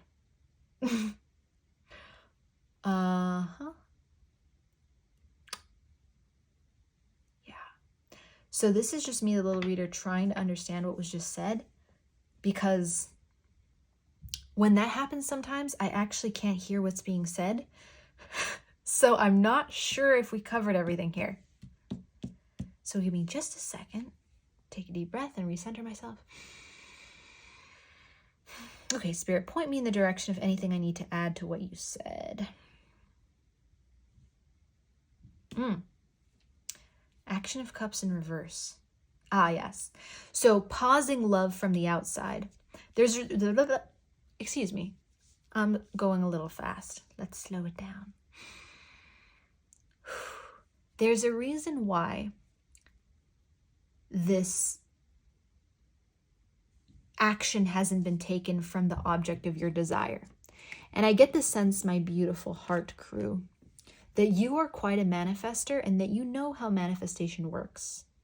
And that you've manifested easily and effortlessly in the past including other relationships and other objects of your desire. Maybe even there's past history with the person or the thing that you're going after right now, that you've got this obsession, this desire for right now. Maybe there's even past history where you two have intersected, had a moment that you manifested like with relative ease. And you're like, wait, just a second. Why is it not working now? Like I can feel it. But see, a couple of things, my beautiful heart crew. Manifestation has changed in the past few months on this planet. And if you're interested in knowing more about that, drop a comment down below and we'll talk about it in another reading. But the way manifestation works has changed along with the consciousness of humankind. So that's part A. It may not work the way it once did or the way you think that it does. Part B, I almost said part 2, I'm mixing up an alphabet and the numerical sequence, is there's a very specific reason that this individual or this thing you want is actually being repelled by your energy right now. And I giggle only because it's temporary. Because coming into wholeness is the key to flip that action of cups upside down. And coming into wholeness within yourself and closing a cycle within yourself is what's going to bring in your 9 of Cups emotional fulfillment. This 4 of Swords is taking a respite. It's taking a rest and it's tapping into your you-ness, your spirituality. We've got 4 white feathers. We've got a Tibetan singing bowl. We've got a mala beads with a beautiful charm on them. Looks like a lotus flower there. This is taking time to come back to yourself. It's not saying to walk away and cut off this connection, but instead it's saying change your perspective. Understand that, and this is what Spirit was saying. This is that thing they keep talking about, the gap. Understand that the gap you're perceiving between you two, which honestly is like hardly even there. It's really a perception. The gap between you and the object of your desire, which I'd like to mention, could also be a yearning for a soulmate that you've never met yet. That won't apply to everyone, but it will apply to a couple. It's meant to be there, and this relates back to our time message, which was a message from time, and that was just channeled yesterday. So that in that time you can become. And then once you become, that's when you're coming into unity with the object of your desire. So you're not wrong to have all these visions of things. You're not wrong to be seeing and feeling what you're seeing and feeling, but this is all about you and has nothing to do with them or it, whatever that thing is, and nothing to do with your self-worth. It doesn't have anything to do with, like, this is not a matter, it's not one of those situations where it's like, work on yourself and resolve traumas and like resolve some shadows because part of you is repelling that person. In a way, like in a very, very tinily related way, yes, there is truth in that.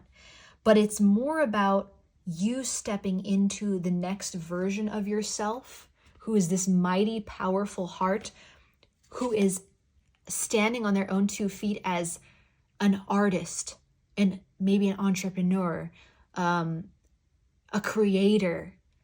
I want to say a poet, maybe an influencer. Like, there's one more step you're supposed to take up the ladder of your you-ness that has to do with your inner child. And that's when it all comes together. So in a way, you're like, and several of you might be able to really directly relate to this. You're like a psychic who's seeing visions of your own future and is like, wait a second, I see it, I feel it, I practically smell it and taste it. Why isn't it here yet? I'm so excited for, like, I know it's going to be great. And Spirit's saying, okay, well, you're sort of psychic, so you weren't necessarily supposed to see that, but you did. But don't let the vision, don't let what you know is coming stop you from enjoying the moment that you're in, if that makes sense. So this is the why it's all happening.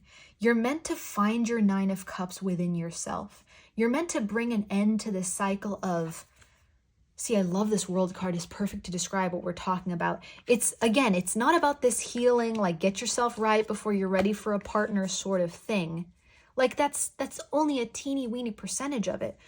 It's more like self-actualize your next badass iteration that needs to come into wholeness and realization by unleashing your inner transformation and finding your 9 of Cups within yourself. And then they can step to you, not to fight, not to battle you. They can step toward you is a better way to say it, not step to you. That's like kind of hostile. They can step toward you once you have become the version of yourself that exists in the timeline where you two are together. That's what I'm trying to say. And you can feel that timeline, my beautiful heart crew, because you're an intuitive person. But don't let that stop you, again, from becoming what you're about to become. It's all in this perspective. This perspective is the hanged man, typically. And we know what the hanged man looks like. It's a dude suspended by his foot, typically, who is immobilized intentionally by spirit so that he can enjoy the present moment where he is. Oh, and this 9 of Wands. This 9 of Wands, it's like these beautiful little turtle guys are trying to get to the ocean and the seagull's going to swoop and snatch one. It seems pretty risky to be alive.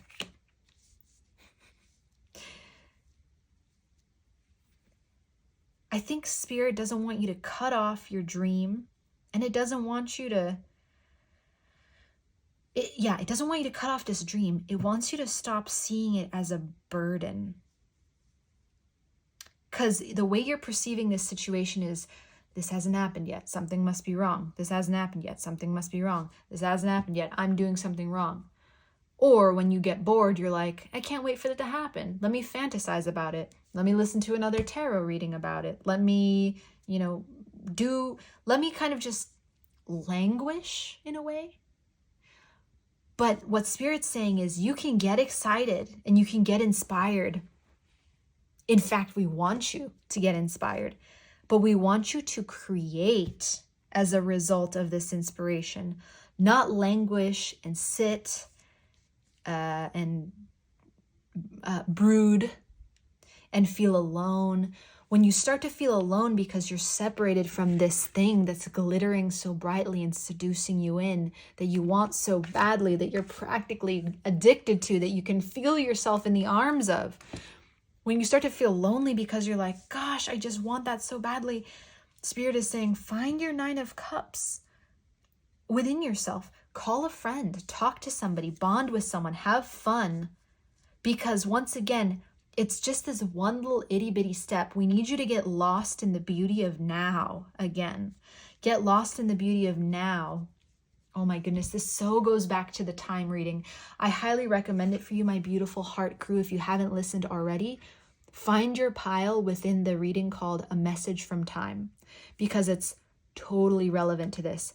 And time and manifestation are like this image right here. Like, this is time and this is manifestation, and they work together.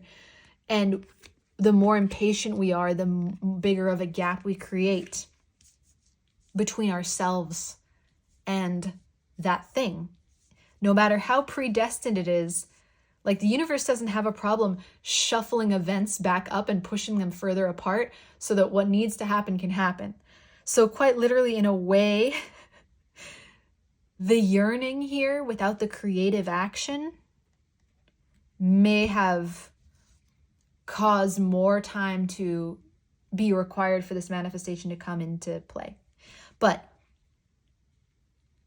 you are pulling in, my beautiful heart crew, your desire. Even if it's not in the specific person or thing that you're yearning for, you're pulling in the energetic equivalent. So that guarantees your wishes coming true one way or another.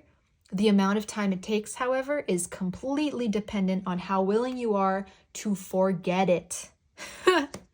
To forget about it. If you've ever engaged in the act of spoon bending, which is so much fun, I recommend you get yourself a good, high quality steel spoon throw on some music, and then bend it.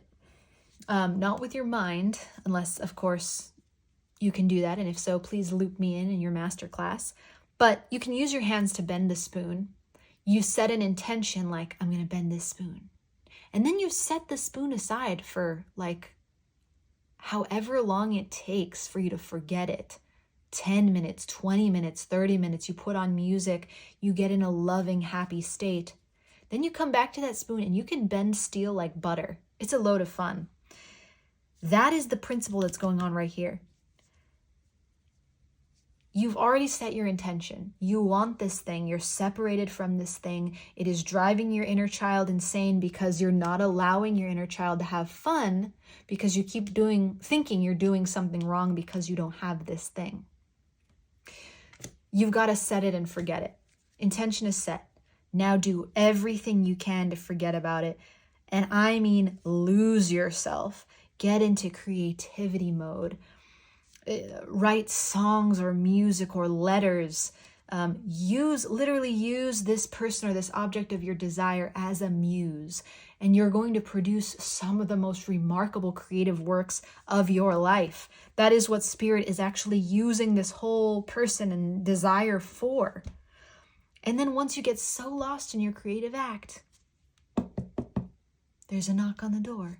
Who is it? It's Don Juan. Because suddenly Don Juan could sense that there was no more addiction and obsession pushing them out. So Don Juan was able to come in. Yeah. I love this.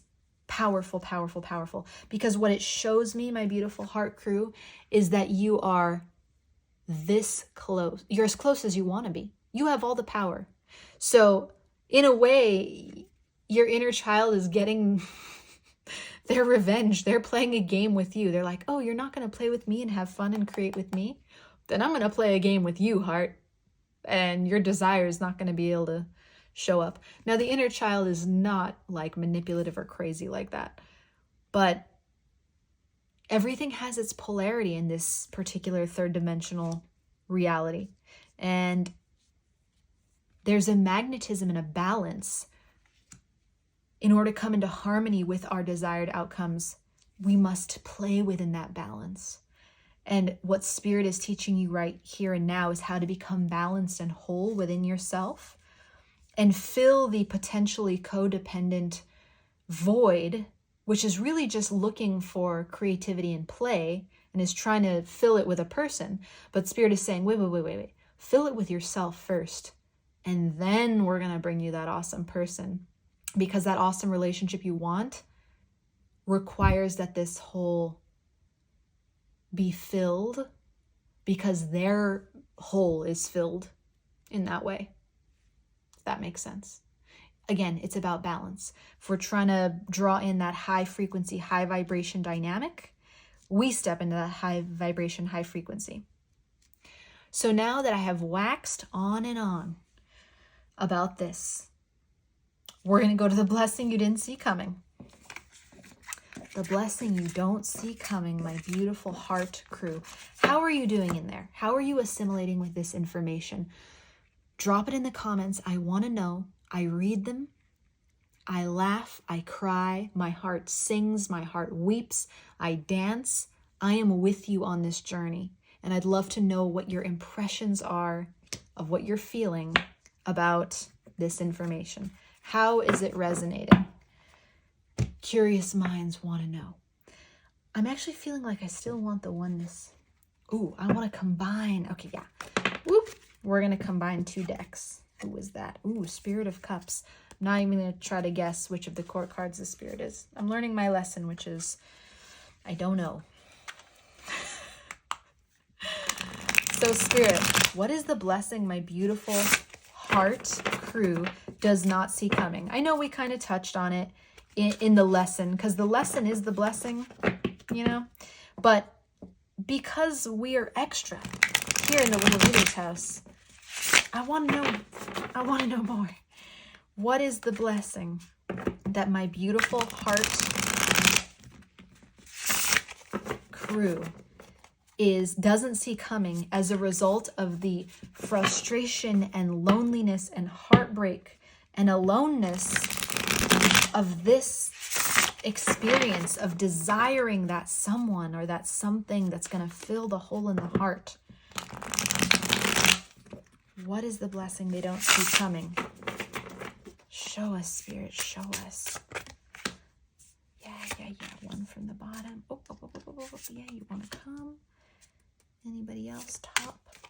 And then we're gonna pull in some of the beautiful metaphysical cannabis oral. Oh, I almost said oral. There's a joke there, but I'm not sure that YouTube is all about it. Oracle deck. Show us the blessing or blessings that my heart crew doesn't see coming as a result of this lonely and frustrating period of potentially attachment. And here's one thing I'd like to add, my beautiful heart crew. You are such a lover, and your energy is so creative, dare I say Piscean. It's like, but also almost like Aries too. So fire and water, we could call that the Pitta if you're into Ayurveda. You've just got this passion, and it exudes into everything you do. It's literally in me right now. And you have incredible magnetism. Like, you also have an element of this Don Juan quality in you, because I feel seduced by your energy, wanting to be closer and closer. Like, there's something so interesting and intriguing and brilliant about you. I just had to say that. So I guess people are feeling compelled to confess their love to you right now, which is awesome. Be kind as you reject them, please, if you do, or say yes if that's what your heart desires. But what I was going to say about this reading, and readings in general, because of your strong magnetism, you may also tend to be magnetized into circumstances and energies without even realizing it. When it comes to readings, don't use readings to attach to specific outcomes. Use tarot readings to set yourself free. So don't use readings to develop attachments to certain outcomes. Instead, use tarot readings to set yourself free. And if you find that you're watching too many, and there would only be too many if you start to find yourself attaching to a certain outcome, take a break or set an intention before you watch and say, I'm going to use this to set myself free of expectation, of pain, of blame. Because another reason your inner child may be hurting right now is because your inner child feels like it's supposed to be doing all the work to manifest this outcome and this desire. And what Spirit is saying is your beautiful, tender heart and your inner child are just meant to play and express and dabble and be free here and now in this moment. That is all you're meant to do. So set yourself free. Release yourself from expectation, because expecting a certain outcome puts some kind of pressure on you to create it. The universe doesn't feel any pressure. The universe has everything in perfect order every minute of every day. It's us who become weighed down by our own expectations. So set yourself free, baby boo, and enjoy this incredible blessing. This blessing is the moon in reverse. Oh, an end to secrets and mysteries. The lovers coming in. Okay, don't make me cry. 3 of Pentacles and the Hierophant. Okay. Oh my goodness. Have you ever seen the video where Zendaya and Tom Holland are having a lip sync battle, and Zendaya sees Tom Holland walk out dressed as Rihanna for Umbrella, and she like falls down. She falls over, like she puts her hand up and just her legs go into noodle world and she falls over. That's, if I wasn't sitting on the floor, that is what I'd be doing right now. We've got the lovers represented here. We've got union represented here. We've got freedom represented here. That talk about setting yourself free. Ooh, we've got glamour energy coming through. We've got restoration. This is the Star. Do I have the book near me? I want to make sure this is the star, because I told another crew that I love with all my heart. Yes, it is the star. Okay, cool. Just making sure. Just making sure. And then, oh my goodness. This is the moon equivalent. Okay. Get a hold of yourself, little reader. I've got to move my legs and, like, I need water. Yeah. Maybe you should have some too, my beautiful heart crew.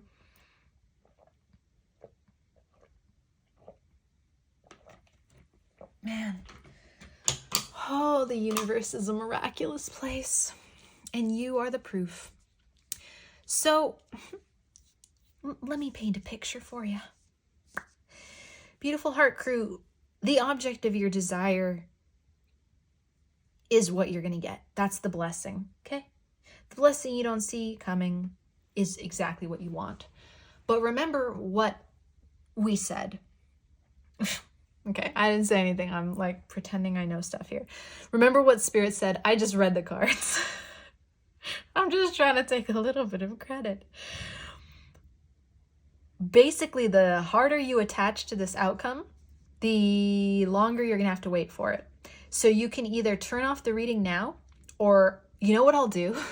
Just for you, my beautiful heart crew, I will link the advice to you, and I'll put the link in the description under your reading as like straight to the advice. And if you see that initially, you're going to not understand it, but you're going to get to this point in the reading and then you're going to be like, oh, that's what that meant.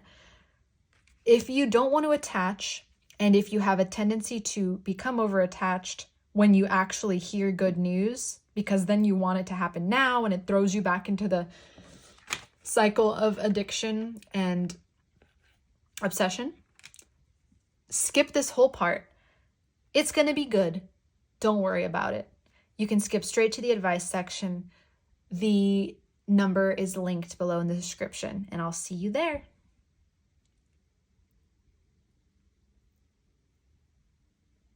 Okay, you chose to stick around. Powerful stuff. Okay, for those of you who stayed, I know that that means you're going to be able to detach from this outcome, totally let it go, and get on with living your life and stop watching things about it, stop obsessing over it, stop crying in bed about it. Okay, that's what you've got to commit to in order to manifest this, is to step into empowerment. You can still feel your feelings, and if they're difficult, and if they hurt your heart, and if they make you sad, you're welcome to journal about that and purge it in healthy ways and talk to people for help and assistance. But in order to manifest this outcome, the hidden blessing, my beautiful heart crew, you must detach from it. That's the thing. Okay? So now that we've made that very, very clear, let's go. It's the end of secrets.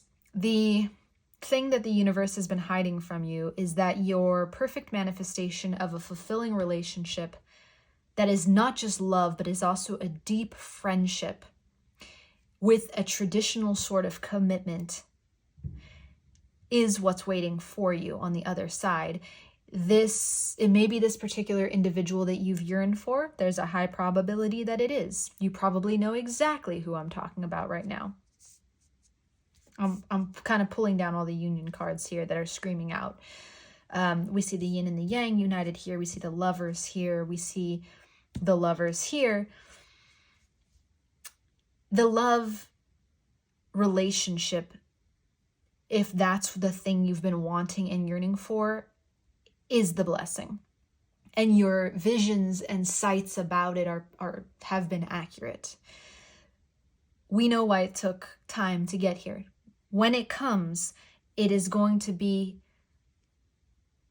an incredible amount of sense being made with the moon card here. Suddenly you'll be able to see things clearly. The feeling of being separated from your love, the gap will close, and this intense feeling of emotional, physical, spiritual, and mental union is going to surround you.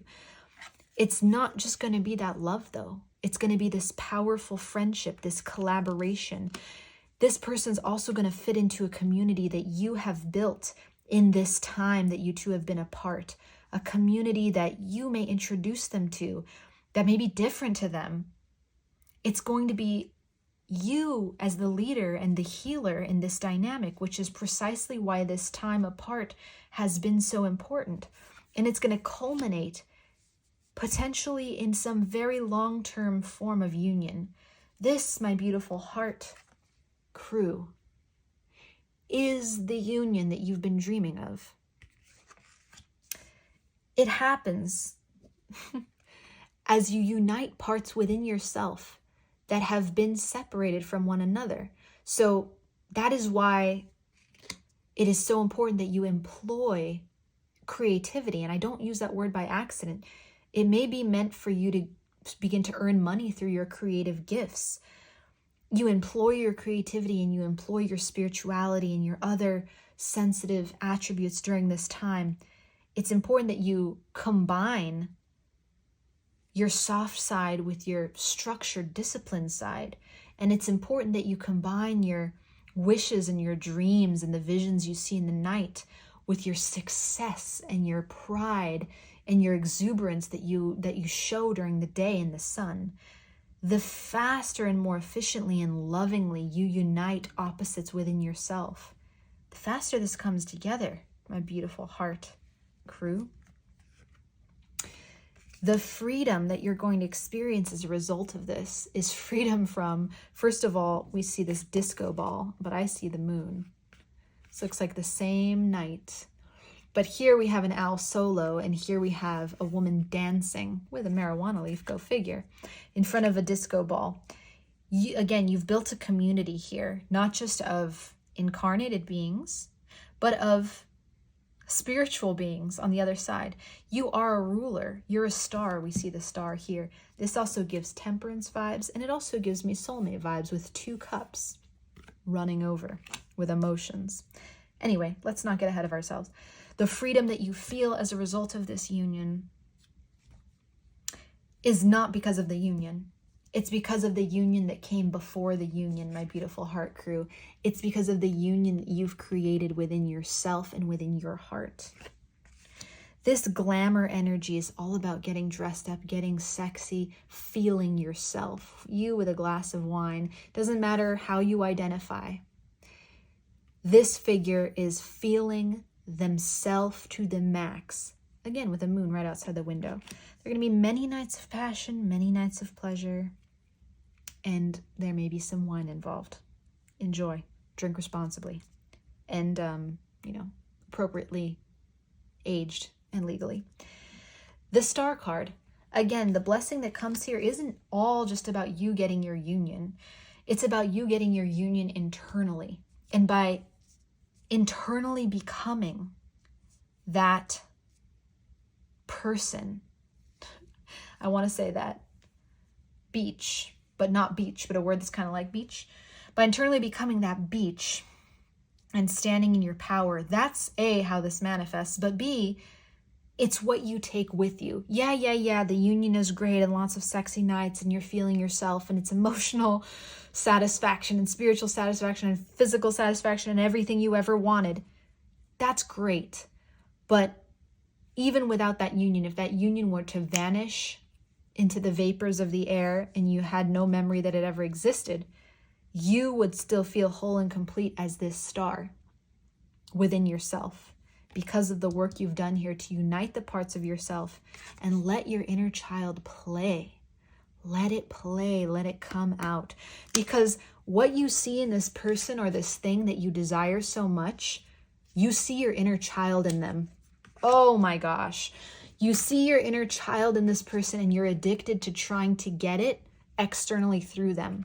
Whereas Spirit is saying, just let it out and let it play. Whoops. And then you can actually attract them. You can't reverse engineer it and snatch them and get that thing or that person first, and then it like heals the inner child wound. Not in this instance. Sometimes that's possible. Not in this instance. In this instance, it's you first. I'll take the first step. I'll take the courageous step. I'll become the star. And then here, this is traditionally the moon card, but I see it as another soulmate card. I see it as the yin and yang union again. We see the moon here. It's renamed Vision, Osupa, in this deck. And truly, it's a uniting of the conscious and the subconscious. And that's what you're doing. That's the work you're doing, my beautiful heart crew. And you don't realize it, but you've been doing it the whole time. If you looked at the past week, you've evolved in that week. If you look at the past month, you've evolved in that month. If you look at the past 2 months, you've evolved in the past 2 months. If you look at the past 6 months, you've evolved. Like, you're not the same person you were even yesterday. You're evolving at such a rapid rate. Like, I can feel it in my body. It's a really interesting feeling. It's almost like Benjamin Button. Like, I feel like I'm 17. And then if we keep going in this energy, I'm going to be 12. Which is like cool, sort of, except I won't be able to have a driver's license anymore. Again, it has to do with this. The final step for you, my beautiful heart crew, is integrating your inner child and just letting yourself have some beeping fun. Yeah. That's definitely in there for emphasis. I really wish I could say the word, but once again, we've got limits sometimes, and that's okay. We learn to play within those limits, don't we? That is what we're learning here, my beautiful heart crew. And this is the blessing you don't see coming. Funny thing is, you're pretty psychic, so you see it coming, and then you're really confused about why it's not here yet. Now you know. I hope we made this make sense for you. Gosh, I love your energy. I bet you're like really fun. That's the thing. Don't save your inner child just for when you're around other people. I know you're fun by yourself too, but let that fun come out in your creative stuff, in your creative projects, whatever it is you're doing. Let that fun come out and roll through you and just let it out. Literally let it out. Be a little more careless and a little more playful. Take a little more risks. Take a few more chances. Don't be so afraid of making the wrong move. You cannot make the wrong move. Like, you can cause harm and pain to people. Please don't do that. Be kind, be loving, be gentle, my beautiful heart crew. But be kind, loving, and gentle with yourself first and foremost. And get more sleep. So, what the final moves are is a pep talk from the universe. What Spirit is super hyped about you. Why we need you to stick around and keep doing what you're doing and staying on the path and remaining devoted to your own growth, okay? You've already put out the feelers for this manifestation. It's already on its way, so don't panic about that. Don't keep checking the calendar or the watch. Like, maybe you have a couple of good hours and then you're like busting your iPhone back out to check the time. Like, okay, has it manifested yet? Do I have a love confession from this person on my phone yet? It's going to happen when you least expect it, my beautiful heart crew, because you'll have truly forgotten about it. So your goal now is to forget about the thing you desire by becoming so immersed in your own life. Wow. I know, that's asking a lot, but guess what? You're capable of it. You're the heart. You're the most powerful organ in the human body. You run this mother bleeping thing. You run the show. Act like it. So Spirit, where is my heart crew thriving? Where are you cheering them on, applauding them? Show me the light aspects that they have recently integrated, that they're proud they've integrated, that you're proud they've integrated, the moves that they're making. Oh yeah. Oh, and we want to do a back of the deck? Okay. Spirit gone wild over here. I'm telling you, Spirit gone wild this whole reading. Okay. Whoop. Child divine. Oh, I love it. Guide. Trickster. Child eternal. I love all this child work that you're doing. Beggar, engineer, and companion. Oh, my beautiful heart crew. Your work speaks highly of you. I'm not even sure. Like, let's take a moment to dissect that, because sometimes words come out like in a semi-cryptic way where I'm like, your work speaks highly of you, but I know what it means. What it means is the energy that you're putting in speaks for itself. You radiate. You have done so much work to integrate. It's definitely time to play now. Not because you need to, but because you deserve to. Because you've made it your mission. You're like, I'm going to align. I'm going to align at all costs. I'm going to align because I want this outcome. I'm aligned because I want these dreams. I'm going to align because it's good for the universe. I'm going to align because, you know, Spirit says that I'm on the spiritual path. And you've got so much going on for you, heart. And I can't even, but it would take me another hour to go into, with your energy, the gifts that you have and the things you're pursuing and what you're getting up to and what you're bringing to the world. I can see it here by the sheer amount of cards and by the diversity of the energies. The work that you've been doing it's transcendental.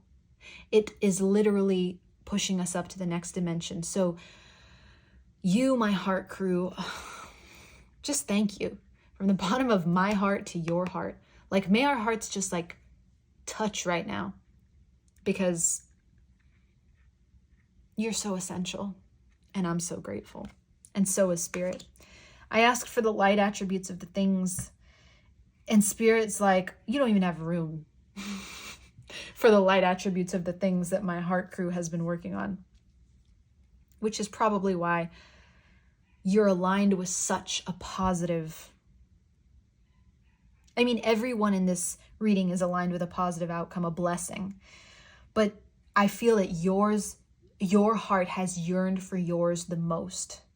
And it's no accident that you're the heart. Again, there's a lot to this. So, little reader, take a deep breath, calm yourself, and let's attempt something called efficiency and being succinct. Don't know what those things mean. Child divine. Innocence, purity, and redemption suggests a special connection with the divine. Yeah, I see that. Guide represents the nature of the divine in life and in yourself. Trickster, transcending convention, stuffiness, and predictable behavior. Child eternal, determination to remain young in body, mind, and spirit, ability to see things with fresh eyes. Didn't I say I felt like I was aging backwards? Beggar confronts empowerment at the level of physical survival, awakens the spiritual authority of humility, compassion, and self-esteem. Yeah, you've been doing the self-love. Keep doing what you're doing. It's working. Engineer, ability to give creative energy a practical expression, talent for designing resolutions to common dilemmas. Companion, loyalty, tenacity, and unselfishness. And mother, nurturance, patience, unconditional love, joy in giving birth to life.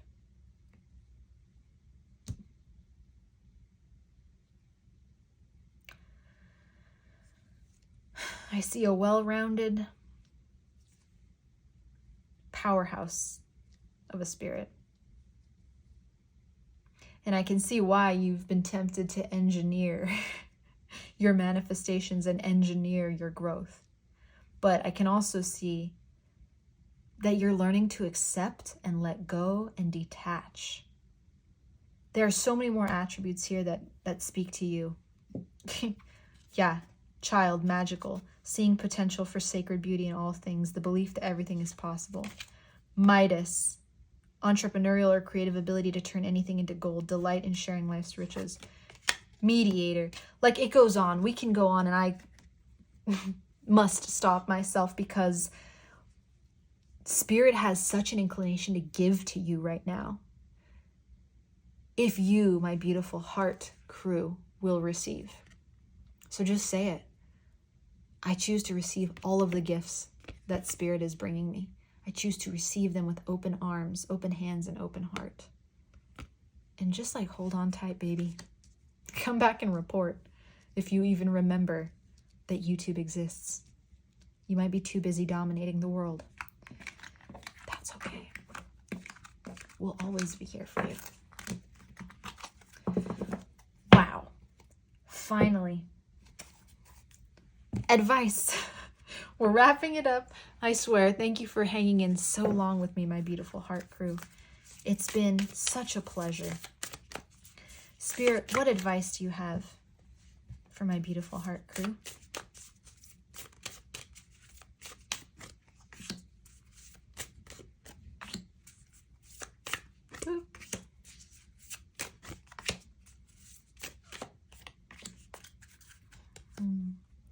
Deep replenishment, retreat, rest, be held. Yes, this was something that was coming to me earlier, my beautiful heart crew. If you can bring yourself over to a friend, even if it's platonic, or an animal, and say, hey, can we like spoon it up real quick? That would be so very nourishing for you, my beautiful heart crew. The physical touch, the being held. If you don't have a physical friend to do it with, and yeah, you could like do it with your friend. That's also totally allowed and encouraged. But I mean, the spooning thing, the cuddling thing. You can ask for your spirit and spirit guides to present the opportunity for physical touch, loving, nourishing, unconditional love-based. Or you can ask that you be filled with what would it feel like to be physically nourished and held right now. And when that comes into your energetic space, it can provide so many of the chemical feelings that are generated by that touch, even in the absence of that touch. But if you go out and get that touch, maybe through a massage, acupuncture, physical therapy, whatever it is, nourish yourself, rest. Did I say to get more sleep earlier too? That was coming through as well. Starseed, what lights you up? Yep, do what lights you up. The crumbling, what are you clinging on to? It's the same message. Do what lights you up and please detach from the outcome. The ever-unfolding rose, cracked open, it's happening for you, not to you. You're already doing it. Stop overthinking. Keep facing your true north. Yeah, your manifestation is a done deal, my beautiful heart crew. It's a done deal. Don't let that make you attached to it, though. Go like this. It's a done deal, so I'm going to let it go. It's not here right now, so I'm going to let it go. It's not part of my objective reality right now, so I'm going to let it go. You won't need it until it comes to you. And when it comes to you, you're going to have it for a good long time. So just wait and do other stuff. Don't dim to fit in. How are you dimming your light in order to fit in? This goes along with the starseed message. Get weirder, you know? If you've got the gifts that I think you've got, that Spirit's telling me you've got, get weirder. Start sharing that stuff. Put it out on the internet. Tell your friends. You know, it's okay to admit you talk to dead people. No one liked it when I said it either, and then now everyone wants to hear from someone. So as you become more yourself and you stop dimming to fit in, you give permission to everyone else to also level up and become who they are. Trendsetter, pioneer, brave, courageous soul. That's you, my heart crew. This is all, even though it was like a lot, and I totally understand that you're a trooper for sticking around, that I have for you. If you comment down below your commitment to detaching from the outcome and instead playing in the moment and letting your inner child soar, I would love to see that. I will make the same commitment with you. If you like this video, I would be honored. If you share with someone who may need it, that would also honor me. You are always welcome in the Little Reader's house. This is a safe space where your spirit is honored and uplifted with the most love available that I can channel in. So yes, feel free to subscribe, join the family. And as of the posting of this video, there are personal readings available, linked down below, if that's something that you resonate with and are interested in. So my dear heart, I'm holding you, I'm proud of you. Spirit is proud of you. You're going to get all that you desire. Now forget about it. Literally, please forget about it. Detach aggressively and run toward what is available to you right this hot second in your immediate vicinity that fills your cup and brings you joy. And don't forget to be the creative, I already said ass to somebody else, so I'm going to say it, the creative badass that you are. Be it, own it, step into yourself, and the rest is history, baby. You're changing our world already, and I'm so grateful. I'm sending you all the love I've got, beautiful heart crew. For now, until we meet again, bye.